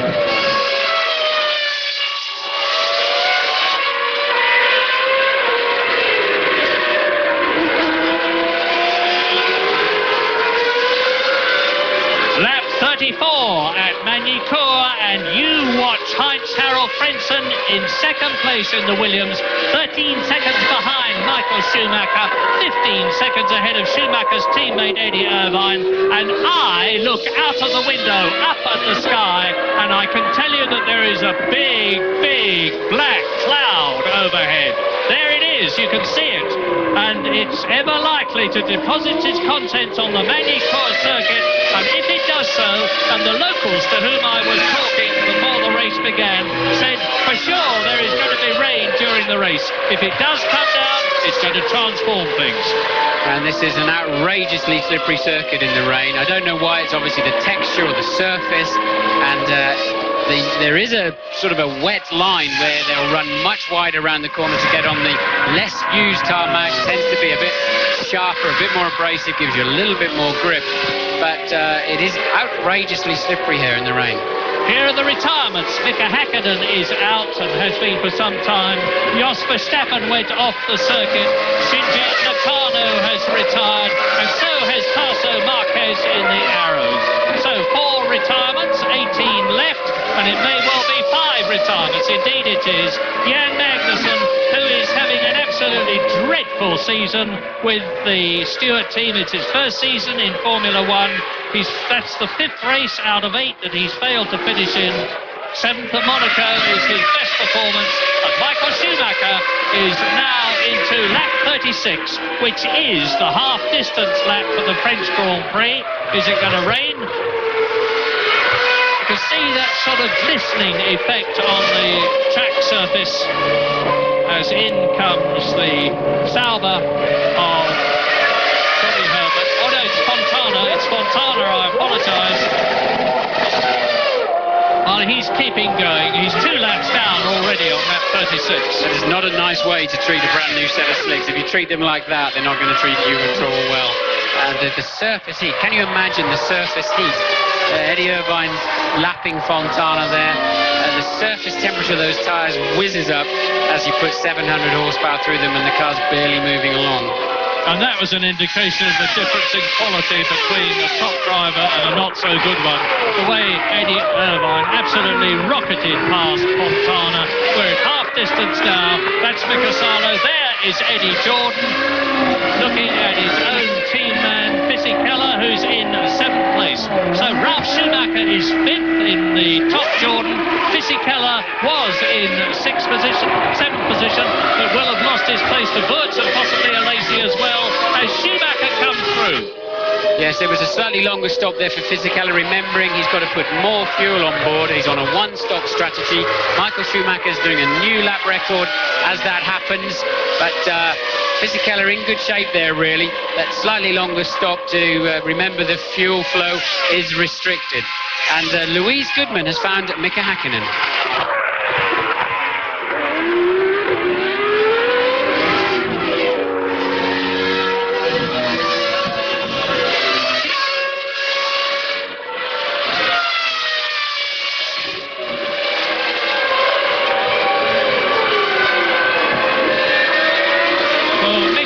Hakkinen is one place behind his teammate David Coulthard in the championship. There are stories going around here at Magny-Cours that Mika Hakkinen may be out of the McLaren drive next year. I emphasise that it's rumour time at this time of the year. There's probably no foundation in fact for that. Hakkinen's driven superbly for McLaren ever since he joined the team in 1993 in Portugal and out-qualified Ayrton Senna.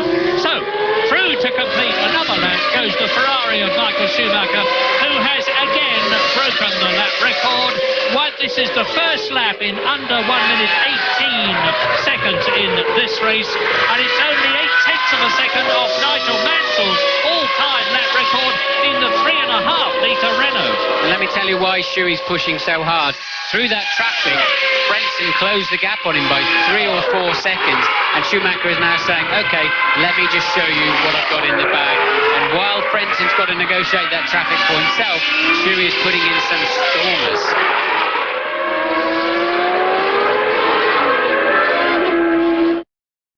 Remember how much fun it was? Feel like you're missing out on those open road adventures? Maybe it's time to get back to your roots, and Honda's got the deal for you. Right now, for a limited time, your Honda dealer is going to make it that much easier. Picture this. You aboard the stylish 1997 Chateau VLX Deluxe with 0 down and 4.8% financing. It's less than $185 a month. Head to your participating Honda dealer now for spectacular deals on some fantastic wheels. You know those people you always thought were from another planet? Well, they are. It's an alien. You guys are trying to keep it under wraps. No. But the men in black. I'm going to count to 3. It's always crazy. When you get a massage. 3. Have it all under control. Do you have any idea how much that stings? From England Entertainment. Put your hands on your head. Is that better? Men in Black. Damn. Advance shows Tuesday night, opens Wednesday everywhere.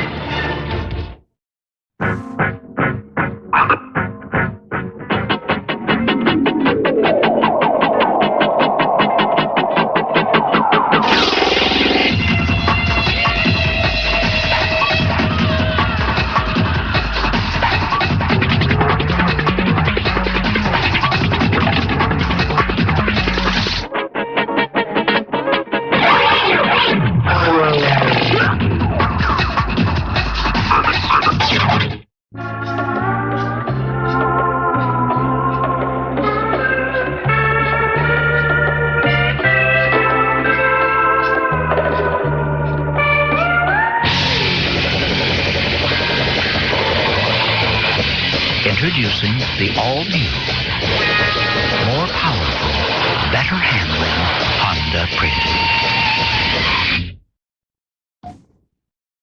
Choose your accessories with caution.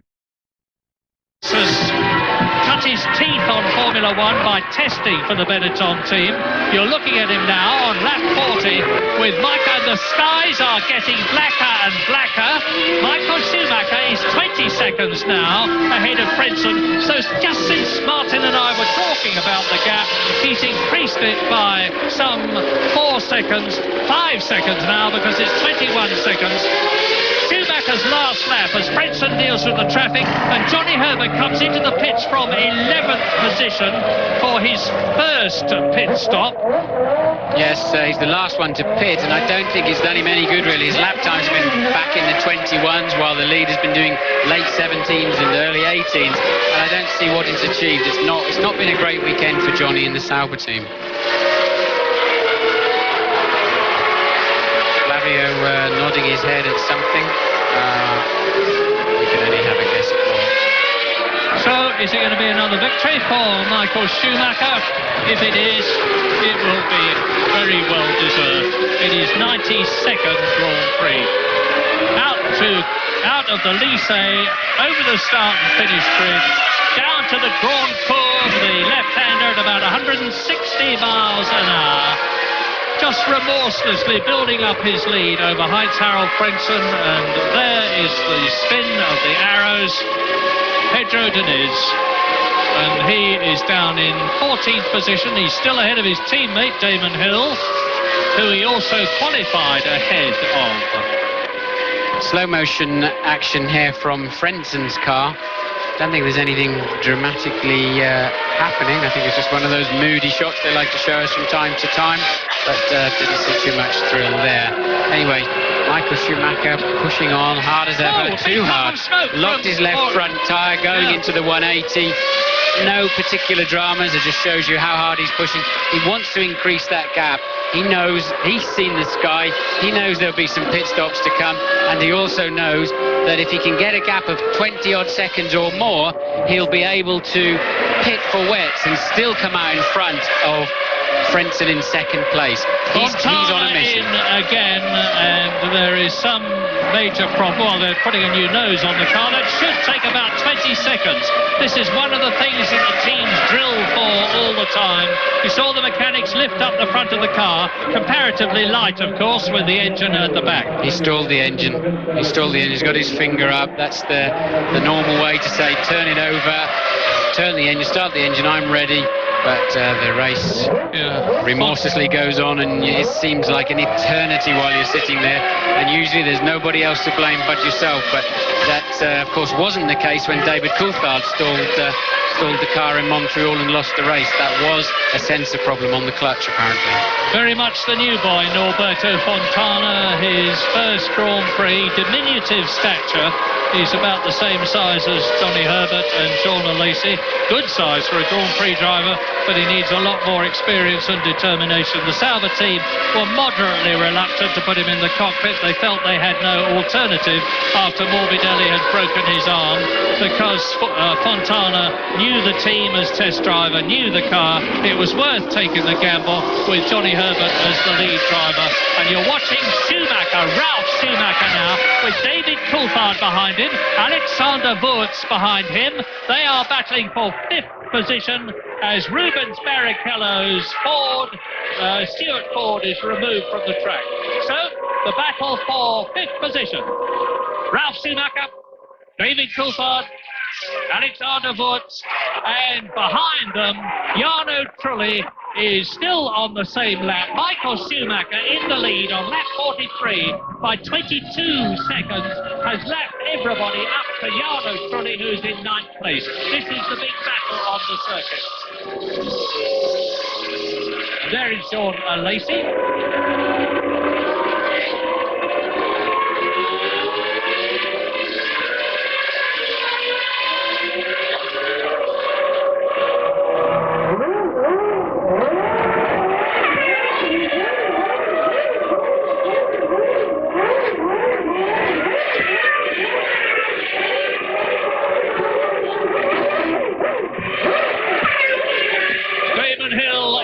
Pits, 15th position. It's his second stop. Well, it does look as though Damon is going to finish the race, hopefully. He's on his 40th lap. He's been lapped twice already. Michael Schumacher is on his 43rd lap. Damon finished his first race in Canada. He was actually 17th if you look numerically in Brazil, but was just classified there. He didn't go the full distance. So he's just had the one race, but not full distance, because Canada, of course, was stopped short due to the accident to Olivier Panis. And yes, I am watching the weather. You can probably tell from the light on the circuit that it's that peculiar brightness you sometimes get immediately before rain. But there's always a telltale sign, umbrellas. Yes, there's people putting coats on now. Virtually the whole grandstand is up and changing their clothing or getting their umbrellas out. It's either just starting to rain or they're expecting at any moment. And on lap 44, it's Schumacher, 21 seconds ahead of Frentzen. The Ferrari mechanics are coming out. This is second stop time for either Michael Schumacher in the lead or Eddie Irvine is second. As you look at Ralf Schumacher, Coulthard, Wurz, and where is Jean Alesi? He should be in amongst that lot. Off the track goes Norberto Fontana in the Sauber and out of the race. So, Norberto Fontana, that is the 7th retirement. 15 cars left out of the 22 who started. And Ferrari are ready for a stop.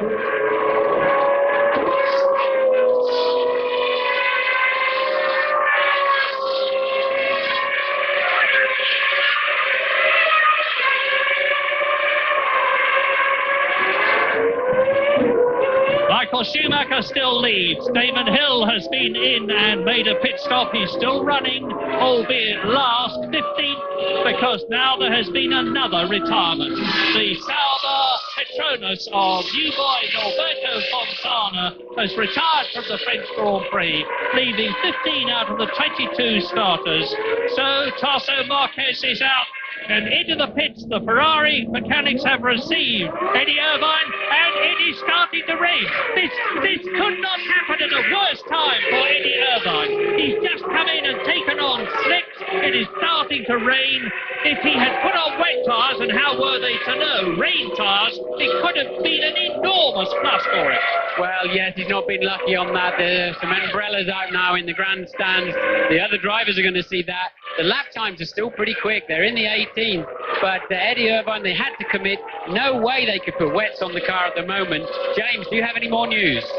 Martin, it must have been critical on the fuel for them to bring Eddie Irvine in at that time. Because you can see the rage again to fall more and more here in the pit lane. Now, of course, the debate is what to do about Michael Schumacher. Ross Brawn, the team technical director, and Giorgio Ascanelli, who's Schumacher's race engineer, who's working together, and master strategist as well. They're both in confab on the wall. They're looking at the skies. What to do? Do we bring him in? There's a set of stick tyres waiting for him in tyre warm. It looks like they are going to commit to bring him in, but it's a big gamble. The rain's not really starting to fall enough to think any other way, but fuel-wise, they've got to bring him in now because they only put those 33 kilos in earlier.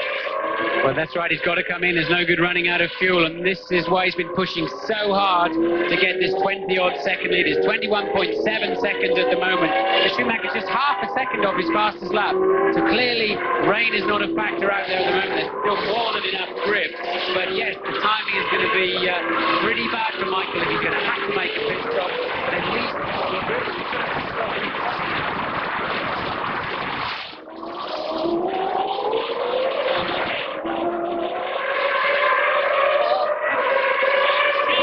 comes into the pits. Now, will he take on wets, James? Can tell us. Oh, Murray, he's going to take on slicks. Here goes the downward Ferrari. It's still not really raining enough to go any other way. But of course, this places the Williams' hands. They're sitting here contentedly watching the weather because they came in much later first time round.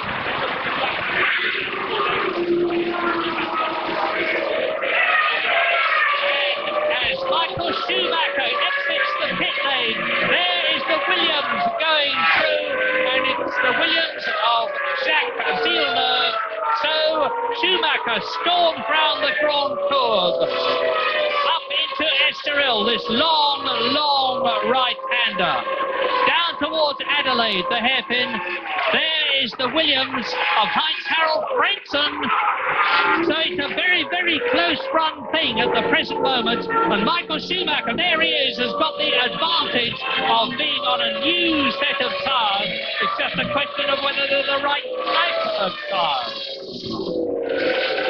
Well, as you can see now, Schumacher having made his pit stop, he hasn't got track position. Frentzen is still ahead of him, but it's close enough not to really matter because we know that Frentzen has to come in the pit shortly for some fuel and a fresh set of boots.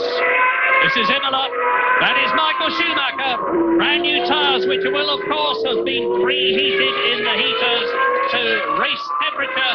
And the Williams team are ready to receive, we presume, Heinz-Harald Frentzen. And his teammate, Jacques Villeneuve, is now in third place, ahead of Eddie Irvine. And through to start another lap goes the Williams Renault. There is Michael Schumacher behind him. They're into lap 48 now. The gap between them is 1.9 seconds. Jacques Villeneuve is a country mile behind them. He's 56 seconds behind in third position and just 10 seconds ahead of Eddie Irvine, who is fourth. Ralph Schumacher is fifth. David Coulthard is sixth. Wurtz and Alesi are sixth, seventh and eighth in the Benettons. Jarno Trulli is ninth. Fisichella, who has been lapped, is in 10th position. So, a tense situation at the front. But really, as I've said before, it's a bit misleading. Schumacher's made 2 stops. Frentzen has made 1. Frentzen will undeniably have to come in. Schumacher will retake the lead. And Frentzen should get back into that second position after his stop without any problems because he is 41 seconds ahead of his teammate Jacques Villeneuve at the present moment, who is in third position. Those are the Williams mechanics, and you can see that they've got a set of slicks ready for Frentzen. Is this going to be the lap he comes in?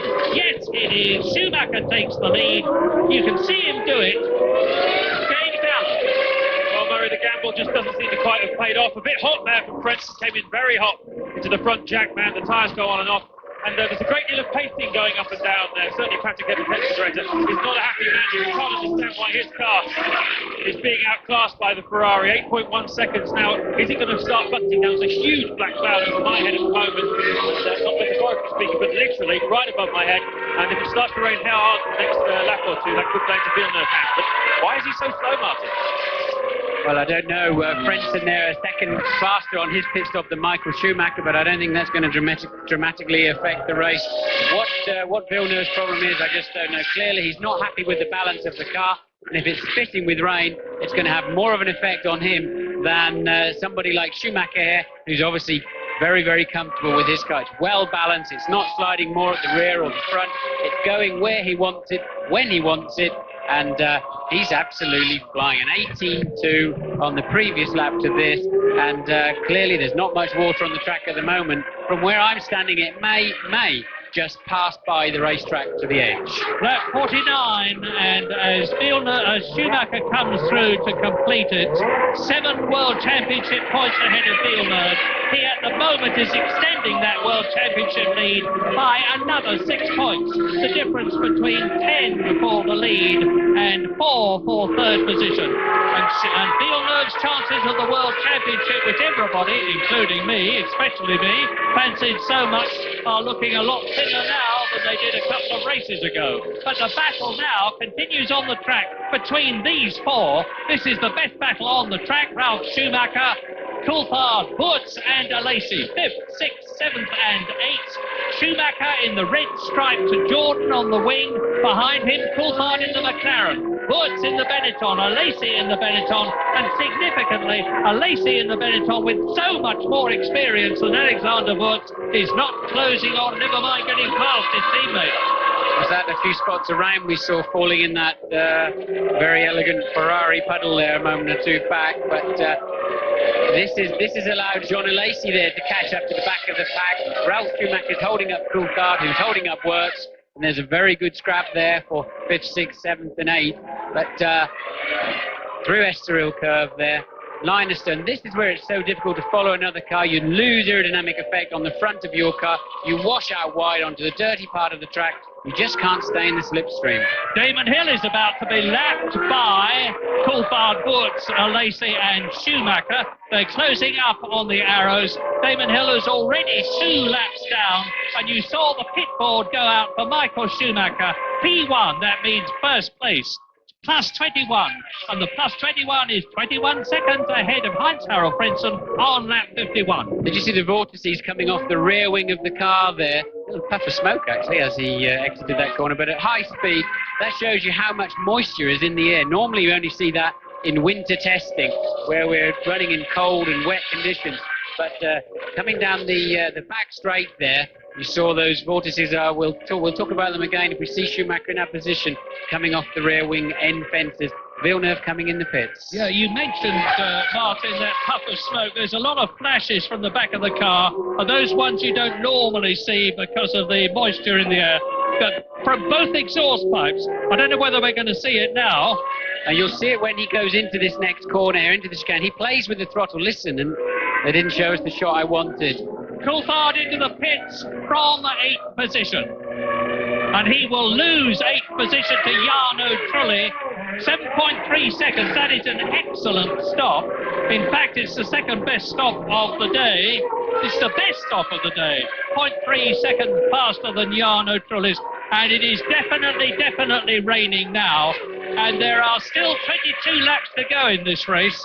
They're on slicks, so if it gets any worse, they're going to have to come in and fit rain tyres. Yes, but Murray, if they put wet tyres on now, they would be ripped to pieces in a half a lap or a lap, and it's really not worth doing at the moment. Plus, you'd be 10, 12 seconds per lap slow. Remember, it's only costing about 20 seconds for a stop, so there's no point in going too early. They're trying to delay Villeneuve's pit stop, we understand, as long as they can. This could be a critical moment if he can hang out there until it actually starts raining. That's going to pull him up into the race by a full 20 seconds. And it's apparently, we know from James in the pits, that it is pouring with rain in the pit lane. And Jack Villeneuve is lapping faster than Eddie Irvine, notwithstanding the fact that the Irish driver in the Ferrari has got a newer set of tyres. And there's several cars in the pit lane now. Now, the Benetton there of Alexander Wurz, again, is having slick tyres put on it. Very poor getaway from the pits for Wurz. Yeah, I think he's got a broken clutch. He dropped the clutch a little bit hard, and he's going nowhere fast. There's Van der Geer. He must have got, sometimes you can get a false neutral or something like that. It's Van der Geer, but that's cost him 2 or 3 places in the race. That's a real shame. Yeah, that will have let Trulli past him and Coulthard past him. So I think Wurz is down to 10th position. And on lap 53, out of 72, with the rain coming down, but is it coming down badly enough to make them coming for rain tyres? Michael Schumacher there leads the race as he comes up behind. I think it's Pedro Denis. No, it isn't. It's Jarno Trulli. Jarno Trulli in 8th position. Into the pits comes Villeneuve. James. Well, you have to say that if it had really bucketed down, it would have advantaged Villeneuve. But does he really deserve to win this race? That's the question. It's now easing off a little bit. He's put slick tyres on, and it's just very difficult to tell what's going to happen with the weather, Murray. It really is. Well, time will tell, and there's Schumacher. Ralph Schumacher goes through ahead of Jacques Villeneuve. So Villeneuve rejoins in the 6th position, and behind Villeneuve is the arrows of Damon Hill, the world champion, and Schumacher Michael. Very confusing, these Schumachers. So if I talk about Ralph, obviously it's the younger brother. There is Michael, and he's 21.5 seconds behind Harold Frentzen, Jarno Trulli. And that's wet for Trulli. Well, that'll be the intermediates, actually. Trulli put intermediate tyres on there. I'm very surprised at that. Schumacher's still only lapping just over a second off the pace from his full dry track. And I really don't think it's raining hard enough for that yet. They may pay off shortly, but you have to remember, when you're doing 180 miles an hour, a few spits of rain look like a torrential downpour down that back straight. It's very easy to misread how hard it's raining, but let's say maybe a smart move, but I think it's a touch too early. Well, his stop is a very interesting one indeed. He was lapping in 1 minute 25 before on slicks. We'll keep an eye on his time on rain tyres. He's now been passed, as you can see, and lapped by Heinz-Harald Frentzen. We're on lap 54 out of 72. Weather conditions changing very much for the worse as Ralf Schumacher comes in. For wets or for slicks? For slicks. Set of slick tyres for Ralf Schumacher. 5th position. He's lost his place to Alesi. Well, it's the only way to put slicks on at the moment. As I say, there'll be a full 10, 12 seconds a lap slower if they put wets on now. Ooh, that was a bit too close. But I apologise. They have to put slicks on. I apologise, Martin. He hadn't lost his place to Alesi. Unseen by me, he'd come into the pits, Jean Alesi. So it's still even Steven between the Jordan driver from Germany and the Benetton driver from France. Certainly not even Steven at the front. Very much the man in command. Michael Schumacher, 28.5 seconds now. He's increasing his lead all the time. His previous lap was an incredible 4.5 seconds faster. 4.5 seconds faster than that of Heinz-Harald Frentzen.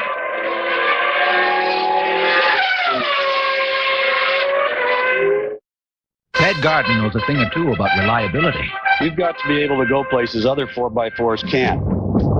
I've built up a fleet of these. When it comes to the job site, it comes to work, not to be worked on. I think they're bulletproof.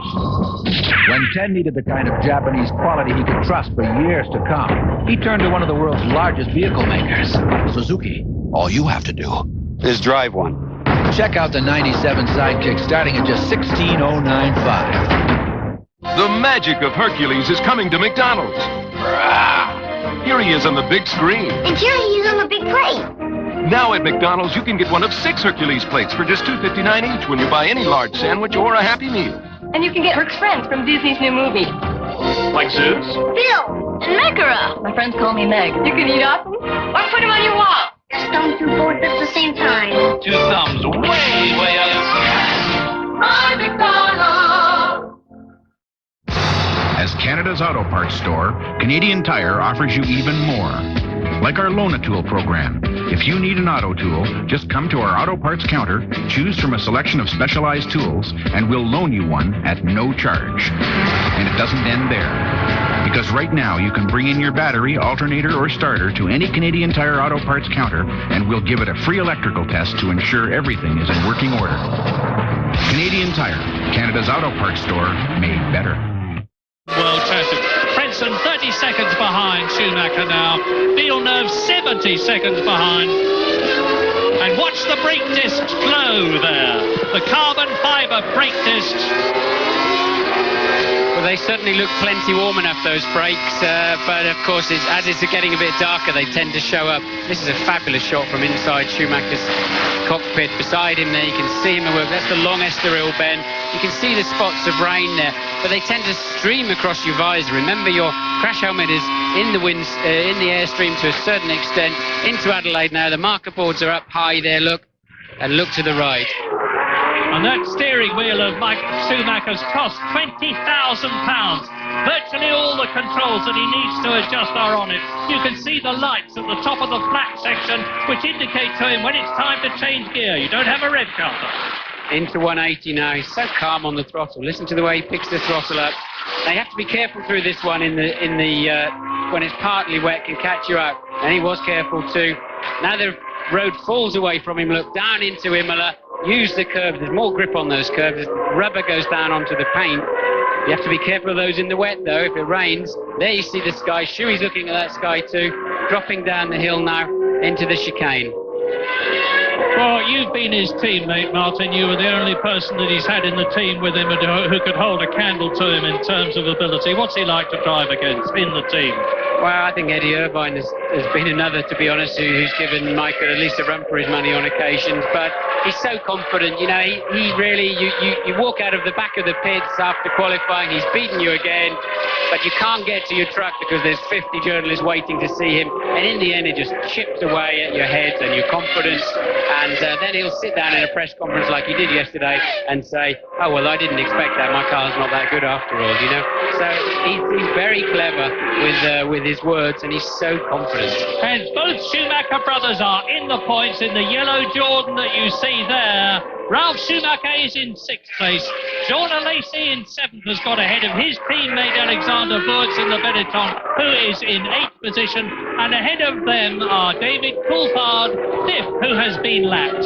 Jacques Villeneuve, who is the next man to be lapped by Schumacher, and I think he probably will be. Villeneuve is now 70 seconds behind the Ferrari, and so there's only 9 seconds between them on the track. Irvine is 3rd, Frentzen is 2nd, Michael Schumacher leads the race, Ferraris are 1st and 3rd, Williams Renaults are 2nd and 4th, McLaren of Coulthard is 5th, and the Jordan of Ralf Schumacher is in 6th position. Fastest lap so far, Michael Schumacher, under 1 minute 18, 1 minute 17.9 on lap 37. Yes, the winners on the last pit stop were David Coulthard, who's made it now ahead of Ralf Schumacher up into 5th, and Alesi is ahead of Wurz, of course, who had that gear selection problem.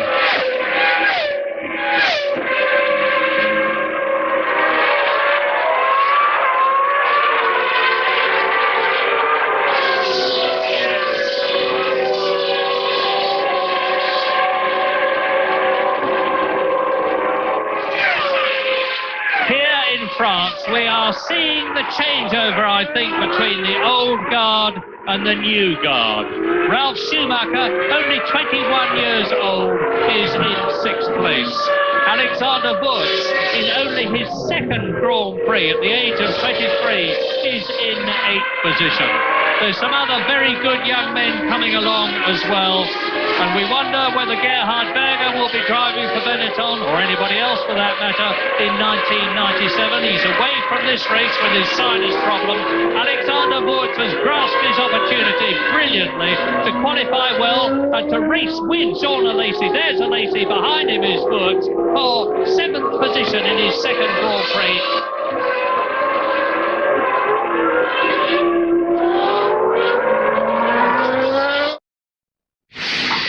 effort. You know, if you don't take care of your car, you won't be seeing too much of summer. So get to Midas first. Right now, they'll give your car a lube oil and filter, inspect the cooling system, check all fluids, rotate your tires, set tire pressure, and check all lights, hoses, and belts. All for just $34.95. Plus, you'll get a free written inspection of your brakes. It's the way it should be. Midas. I think it's clearing up. The Players Racing Team has only one objective: to win. And the only motor oil they use to win is Motomaster Synthetic Oil from Canadian Tire.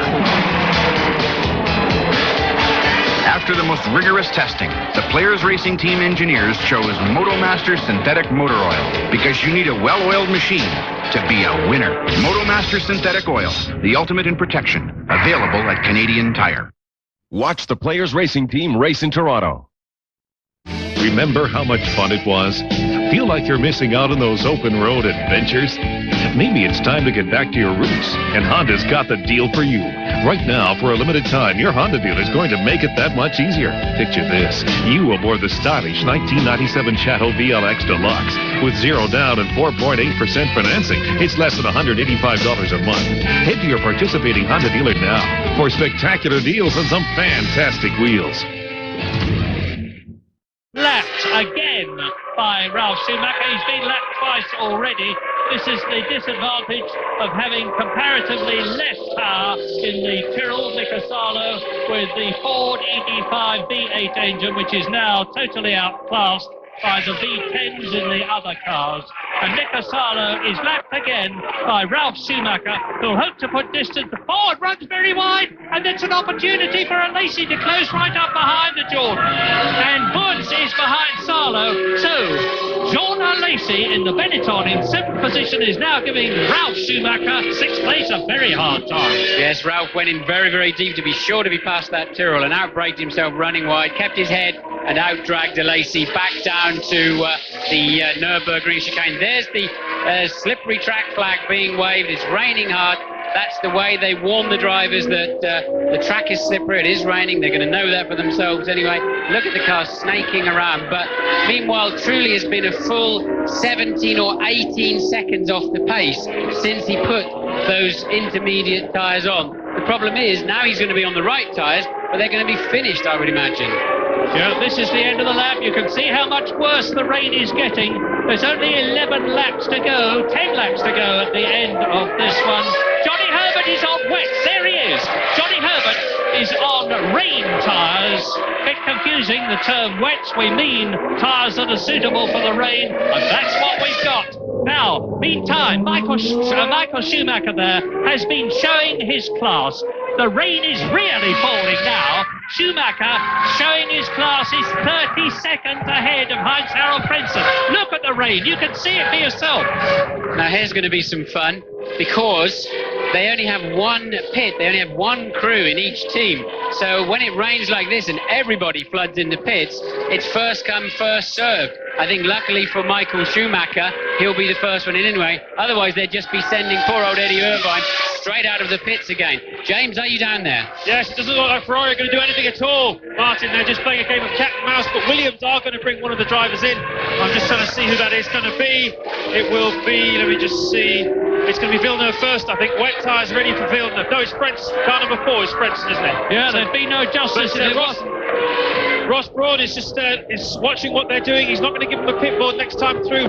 It's all a case of cat and mouse. They're just watching what each other's doing. Giorgio Ascanelli is coming to have a look. What should they do?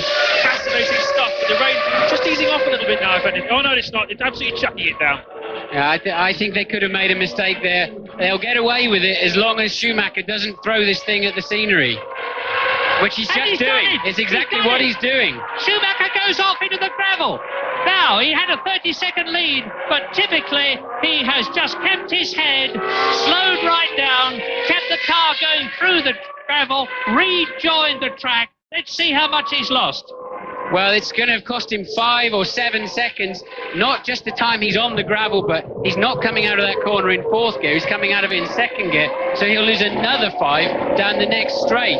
That was a bad move. Ferrari should have pulled him in there. They had more to lose than to gain, in my view.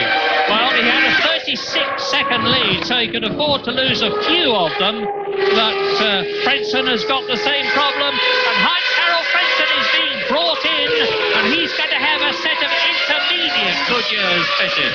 Yes, there's no point in putting the full wets on. You only need that if you have any kind of standing water. Until you see plumes of spray coming out from behind those cars, there's no way they need a full wet. So now those new inters are going to come into play.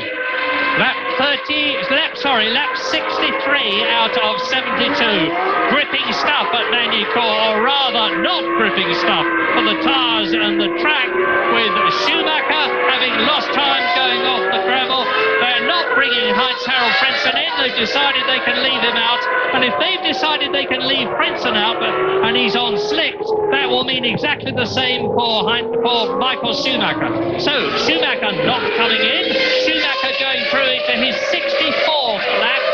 Now the gap, as I said before, on the previous lap was 36 seconds before Schumacher went off and before Williams had decided not to bring Frentzen in. It's Irvine 3rd, Villeneuve 4th, Alesi 5th, Diniz spins his arrows. That's how slippery it is, and that's the comparative lack of experience. But he still keeps going. These gravel traps really don't do their job. You shouldn't be able to do that. And we still wait for Heinz-Harald Frentzen is through, and the gap has come down by 5 seconds. There's Johnny Herbert passing Michael Schumacher on his intermediate tyres. That's the kind of distance that Schumi is losing. But, of course, if Frentzen doesn't come in, then I guess Michael Schumacher doesn't come in either. But what happens if he spins off? Yeah, the tyres are out again for Frentzen in the pit lane. I can tell you, I'm directly over the Williams pit. I'm looking down at the mechanics as I talk to you. Johnny Herbert may be on rain tyres and may have passed Michael Schumacher, which shows how much extra grip he's got, but he's 2 laps behind the Ferrari, so it's not helping him very much in terms of race performance, because we're now on lap 64. Schumacher's just got to keep it going. I tell you the problem here when you're driving, Murray, is how fast is fast? How hard do you push? You can be going around thinking, if I go any slower, I'm going to stop, but actually you're 5 seconds quicker than the next guy. Alternatively, you think, I'm on the limit, and you're getting blown away. It's so difficult to know where the limit is, because if you make one mistake and touch the grass, now it's been raining, you accelerate as you go off the road. 8 laps left now. Michael Schumacher is on lap 65 out of 72. And we're waiting for Frentzen to come through as in comes Jean Alesi from 5th. He was only 4 seconds ahead of David Coulthard. He's going on to wets. You can see he's on rain tyres. Alesi, Coulthard and Ralf Schumacher. And Ralf Schumacher is down into 7th position. This is a nightmare scenario for the drivers and the team managers. You're damned if you do and you're damned if you don't. And it's a bit of a nightmare for the commentators too, because with everybody charging in and out like this, it can be mighty confusing. But on lap 65, Michael Schumacher is still 31 seconds ahead of Frentzen. That is the key point in this French Grand Prix.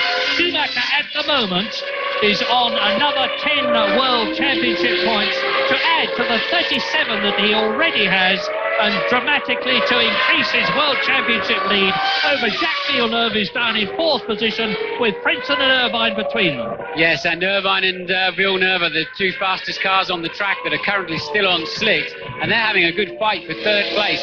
Irvine's doing the job that Ferrari need him to do at the moment. They don't want him to beat Michael Schumacher even. They want him to take points away from the Williams team and from Jacques Villeneuve, and that's exactly what he's doing at the moment. But he's got to stay there because Villeneuve's starting to push him. Yes, the vastly underestimated Eddie Irvine, who has patiently driven number 2 to Michael Schumacher and has had some excellent performances this year. He's been on the podium 3 times this year in the 7 races that we've already had. That is Heinz Harald Frentzen on slick tyres in second place, with no chance of doing anything about closing the gap to Michael Schumacher unless Schumacher has a problem. And as you can see, Frentzen has lapped Jarno Trulli, and off the track goes Mike. Is that Michael Schumacher or Fisichella? It's Ralf Schumacher, I'm sorry. Ralf Schumacher, like his brother, has gone off the track. Like his brother, he's kept his head and rejoined it. Well, ambition gets ahead of adhesion in these conditions very, very quickly. There you see Frentzen snaking around, and that'll be Trulli now, still on his intermediates, but they're looking a bit dog-eared by now. But at least now he's on something that'll keep him on the road. Look, he's going to have a go, and he'll be passing Frentzen into the next corner, but that's not going to affect the race. Frentzen's just going to be a bit surprised. Don't turn in on him. Well, no damage done there, but it was all a little bit close for comfort for Frentzen there, but he's going to be confused as to why this car's whizzing past him. Yes, he probably won't realise where Jarno Trulli is, but then there is the radio from the pit lane that can keep him informed on the position. He can ask, they can tell him. Fisichella into the pit lane from 9th, a lap down in the Jordan. As you can see, he's going onto a set of rain tyres. Well, you see, this is the problem with one stopping also. You have to make that stop for wets anyway, so another one of your advantages is out of the window.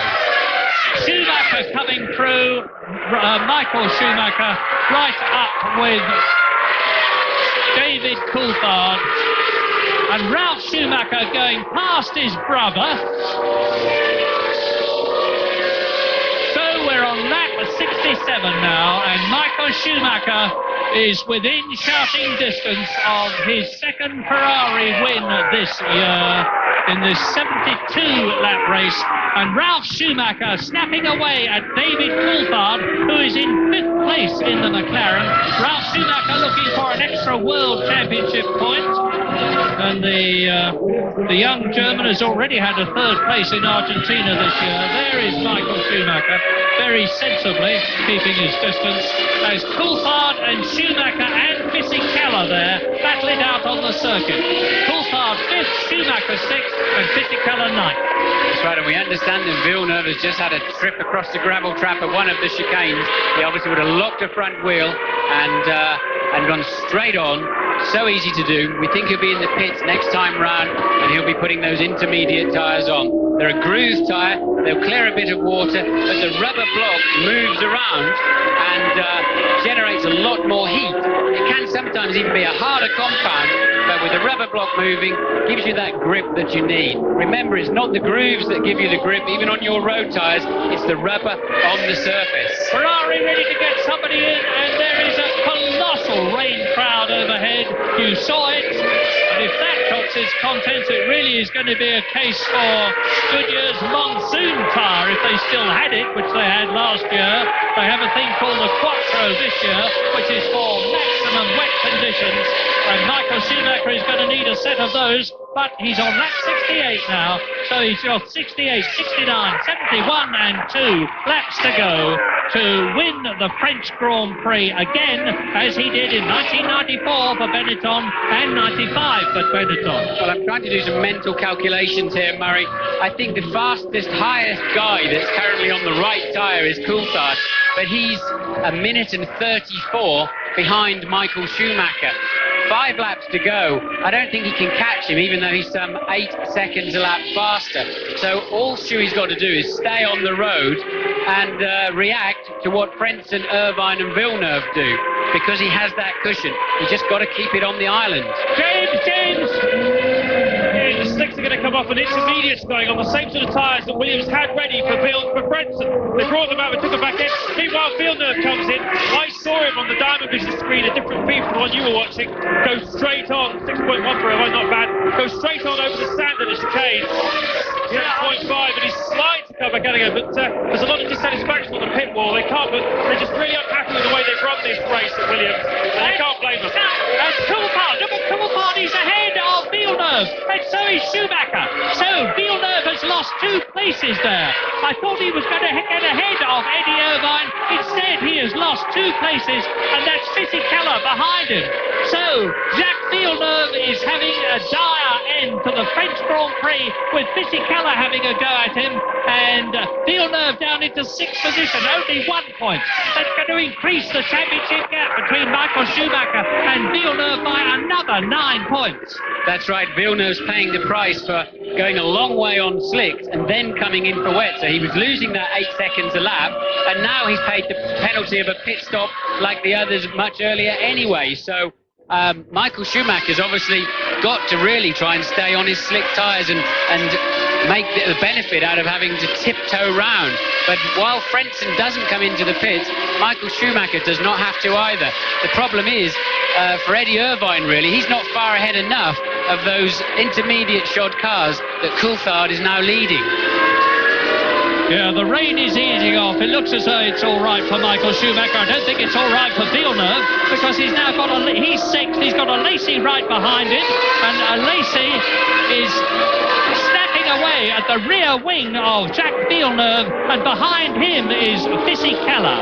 So, tremendously exciting finish. Michael Schumacher is on his 69th lap out of 72, coming through very shortly to start his last 3 laps, each of which are 2.64 miles long, and he is 37 seconds ahead of Heinz-Harald Frentzen, 68 seconds ahead of Irvine, 74 seconds ahead of David Coulthard, who is really eating into Eddie Irvine's 3rd position. Irvine is in danger of losing that 3rd position to Coulthard. Well, Eddie Irvine had a very slow lap then, a 1:48, so either he's been across the chicane or he's coming in the pit lane. Don't see him in the pit lane, so David Coulthard is heading for a podium position here. And if Michael Schumacher wins, that puts him ahead in the all-time winners list of Fangio and just behind Jim Clark. And Lacey is really having a go at Jacques Villeneuve. Frenchman against French-Canadian, Benetton Renault against Williams Renault, and there is a World Championship point in it for whoever stays ahead.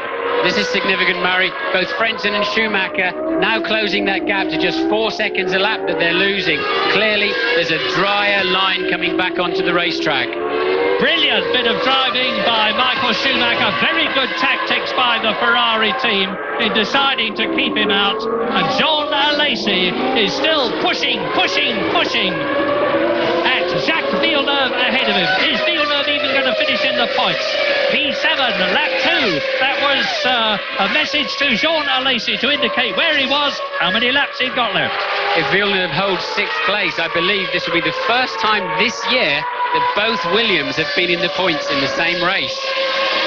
Yeah, they've had a very bad 1997 in terms of reliability, or one or other of their drivers going off.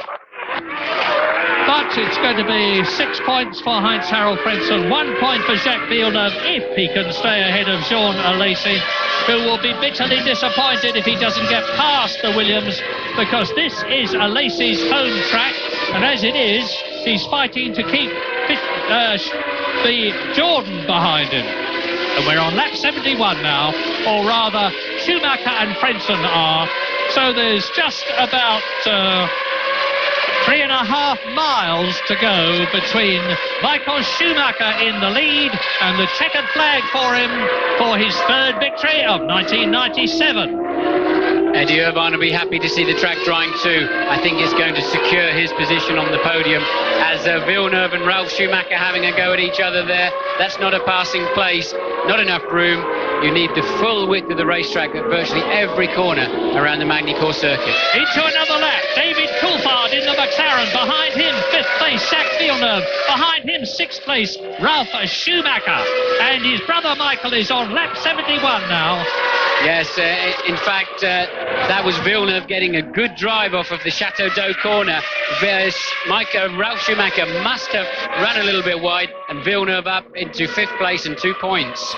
You are watching the almost certain winner of the 1997 Grand Prix as Jacques Villeneuve and the Jordan Schumacher go past David Coulthard. Tremendous drive, but Michael Schumacher is now on his last lap, ahead of Frentzen and Irvine. And this tremendous battle between Coulthard, Villeneuve and Schumacher, Ralf Schumacher. There is Ralf Schumacher. There is David Coulthard. That's spun. Schumacher has spun. Ralph, what are you doing? You've just made an unbelievable move on David Coulthard, right up behind Villeneuve, and he's blown it away 2 corners later. Yeah, out of 6th place, so that will be another position lost, and David Coulthard continues to fight.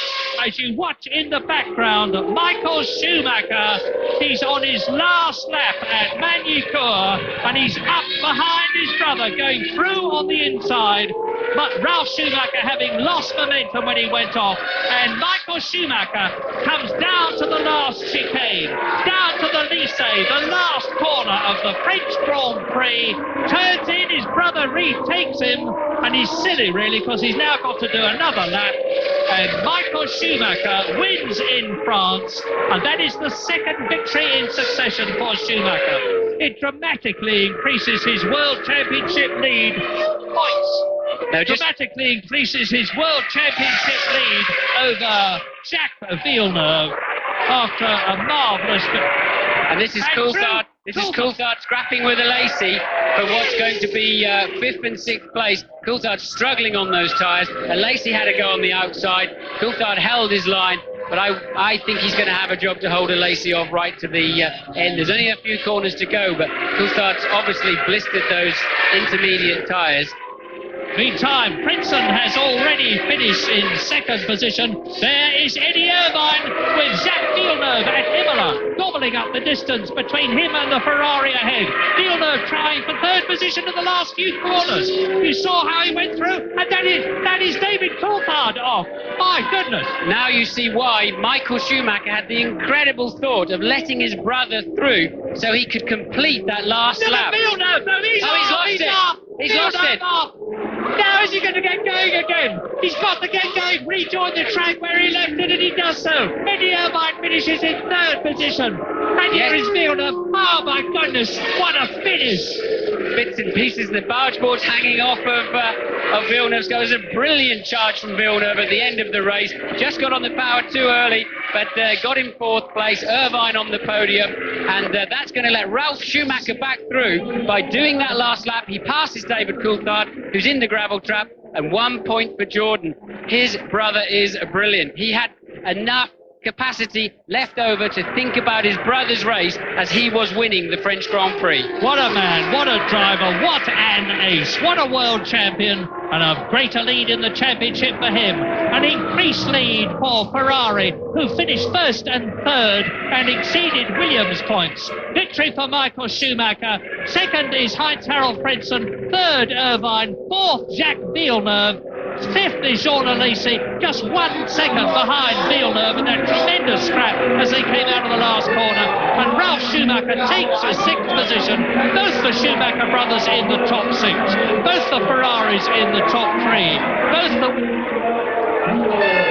So an exciting finish to a race which had little to speak of until the rains came at Magny-Cours. Michael Schumacher is the winner of the French Grand Prix, his 3rd win in 4 years in France. Jacques Villeneuve survives to finish 4th. The French Grand Prix on TSN.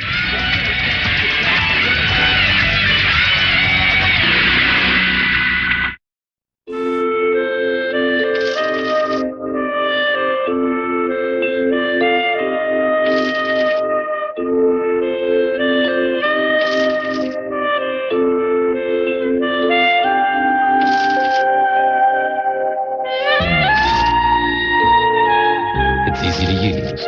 Call from more places in the world with a savings plan that goes just about everywhere you do. Our calling card, the best card, period.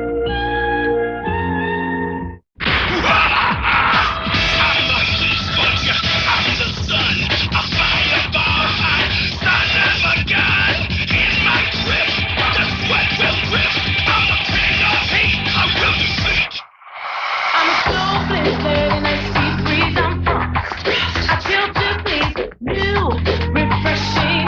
The name is wrong, so he has wrong. New Gatorade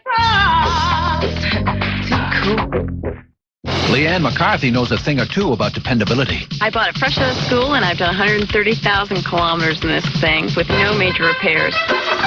Been there, done that, got the bumper sticker. I love my Suzuki, come rain or shine. See the world in a Suzuki. When Leanne wanted Japanese quality at a great price, she turned to one of the world's largest vehicle makers, Suzuki. All you have to do is drive one. Pick up a 97 Sidekick starting at just $16,095. Boy, what a day of baseball we have for you here on TSN beginning at 1 p.m. Eastern Time. First, it's the Blue Jays and Orioles. Toronto going for the sweep at Camden Yards. And then right after, the Expos and Marlins from Florida. All begins at 1 p.m. Eastern today on TSN.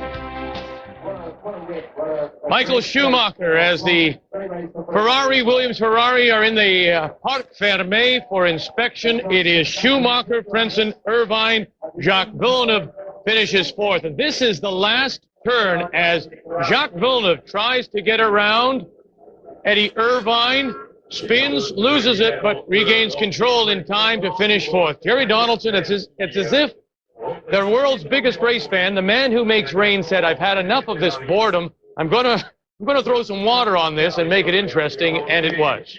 Well, yes. In fact, some of my colleagues sitting next to me here have said they should spray the track if it settles into the kind of tedium we had here in the future. Make a point of spraying it every time, because it certainly did liven up in the last few laps. And prior to that, it was surely one of the most boring French Grand Prix in history. You have to give, though, full credit to Michael Schumacher, and the gamble pays off for him to nurse that car around on slick tires. Took full advantage, granted, of the lead he had built up. Well, you couldn't do it with many other drivers other than Michael Schumacher, because he's so sure-footed, rain or shine. And then again, Heinz Frentzen deserves credit, too, because he was still on slicks, and Williams couldn't afford to send him in to change tires. And let's give credit to Jacques Villeneuve, too, for adding some color to the race on the very last lap. He looked very much like his father on that maneuver, and he still got some points which he needed badly to do. John Todt celebrates a Ferrari win. This Ferrari team, these cars, Irvine included, as you suggested, are better than last year as Michael Schumacher arrives on the podium. They are that good, and they may indeed now be the team to beat. Always so far this season, Vic, Michael Schumacher, Jean Todt, and everybody in Ferrari said the last half of the season we're going to be more competitive. But they already are.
The German national anthem for the winner, Michael Schumacher. Now the Italian national anthem for the winning constructor, Ferrari.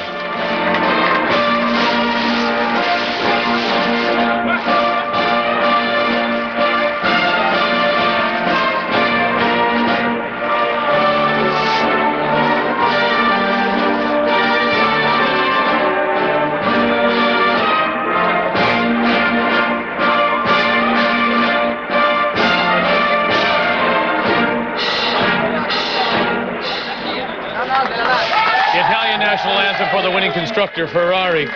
Jacques Villeneuve, Jerry, we said before, the problem with him has been finishing. If he finishes, he wins. Today he finishes and gets fourth, but I would suspect not happy certainly with the car.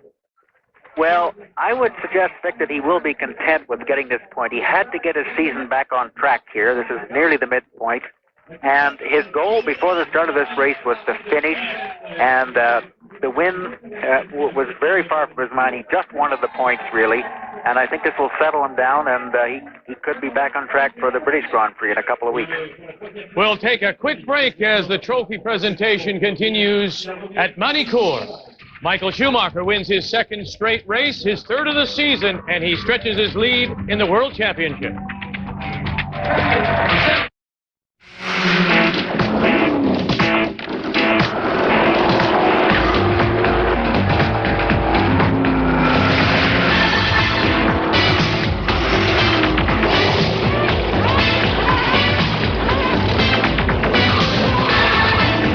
Mopar Performance Parts. If they work this well on the track, just imagine what they'll do for you on the road. Mopar Performance Parts, available from your Chrysler Canada dealer. Okay, you little pollen factories. This season, reactan's cutting my allergy symptoms down to size. Now it's my turn to get up your nose. Excuse me. Oh, ouch, that's gotta hurt. Nervous? Huh? Huh? Hey, your roots are showing. Recognize anyone? Oh, did that hurt? How's that feel? Getting a little toasty, huh? Reactive. Now available without a prescription in 5 and 10 milligram strengths. How about a bad haircut? Want to make your car look new? Every time you wash it, don't forget Armor All Protectant.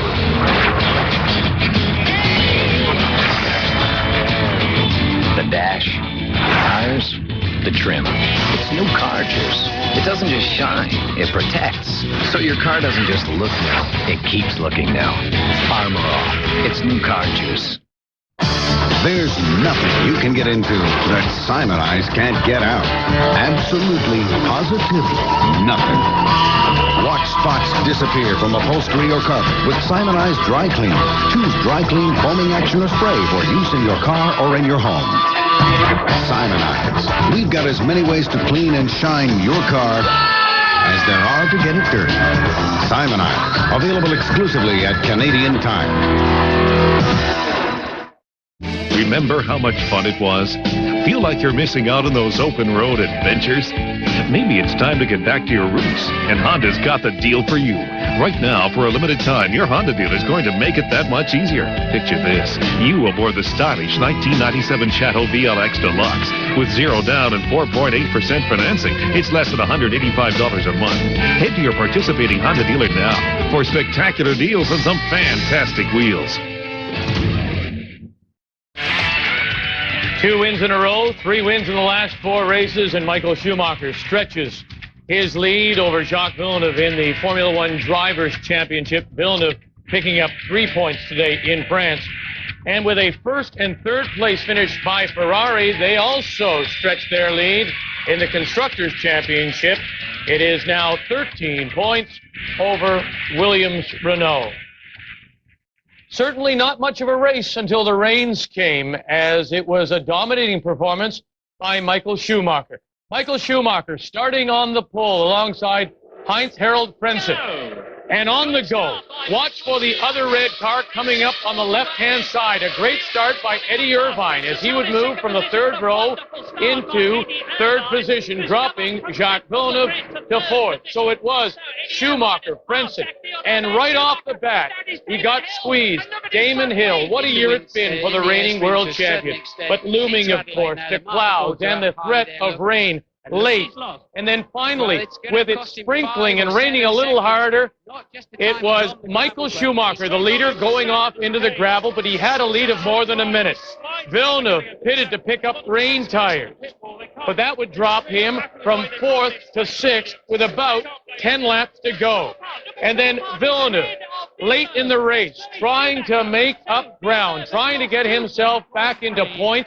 Brilliant move as they get by David Coulthard to move into 4th place. And then Villeneuve on rain tires, challenging Eddie Irvine last turn, loses it. Irvine would finish 3rd, but Villeneuve would regroup in time to finish 4th. Michael Schumacher wins the French Grand Prix in a brilliant, when you think about it, absolutely brilliant drive. And I would suspect, Jerry, as a driver, the way that Ferrari was handling, it must have been fun for him. Well, he does enjoy himself in a racing car, and especially when he's ahead.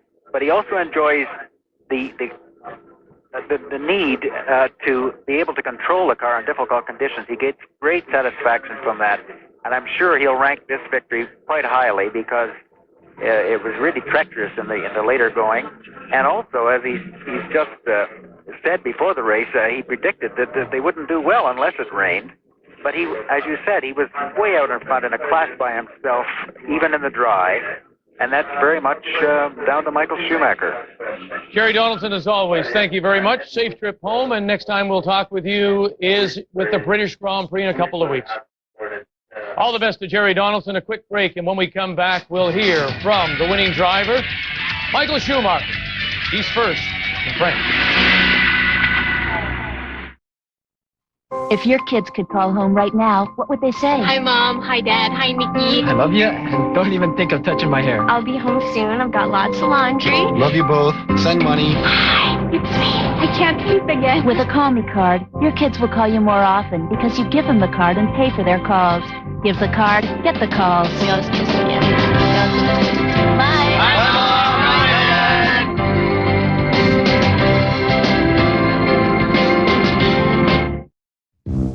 When your shock absorbers are worn, your tires can lose contact with the road. Sooner or later, you could really lose control. So go to your Monroe Ride Expert Center.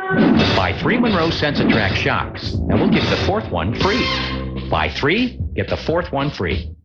Monroe Sensitrack shocks, because when it comes down to it, safety is a contact sport. Call 1-888-SAFER-RIDE for a Monroe Ride Expert Center near you.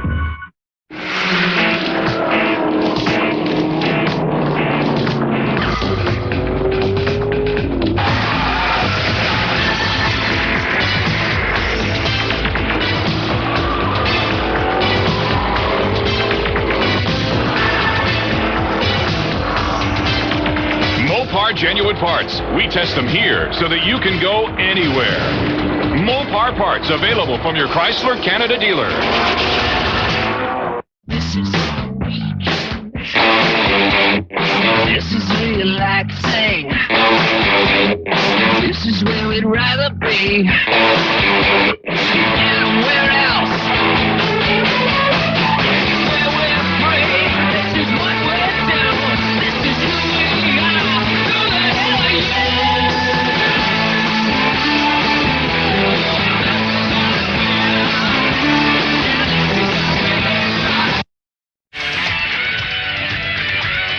Formula One Auto Racing on TSN is brought to you by Molson Canadian, by Advantage, providing solutions for business, and by Chrysler 5-Star Service, the one name that knows your Chrysler vehicle best. Great people, great service.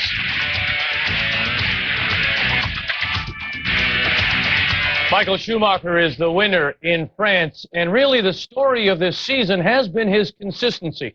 Only once has Michael Schumacher failed to finish. He was second in Australia, 5th in Brazil. He crashed out in Argentina. But then since San Marino, he's had a second, a first, a fourth, a first, and a first. So 3 wins, and 3 of them coming in the last 4 races. And so Michael Schumacher, obviously, and the other thing to keep in mind is this was a car today, as Jerry Donaldson pointed out, that Michael Schumacher had little or no confidence in. He was surprised at getting the pole yesterday, and then in his post-interview after qualifying, he said, I'll be very surprised if we do very well. He dominated. Victory this season, which takes your personal tally to 25 victories. Seemed to be a pretty convincing win for you today.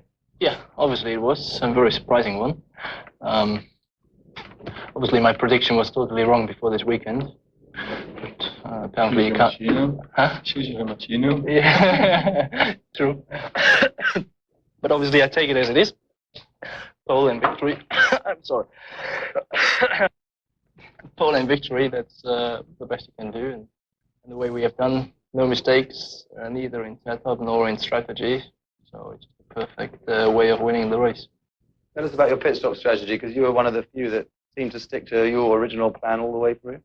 Yeah, we were on the 2-stopper, and we stick to this. Obviously, from my situation, I had to look what was Hans-Harald doing, whether he was going for a tire change or not, and I had to stay out as long as possible, which was fairly difficult. I had a moment getting into the first corner, getting into the gravel, and I thought, oops, whether I get out of this again. But obviously it worked, and since then I was able to control the race.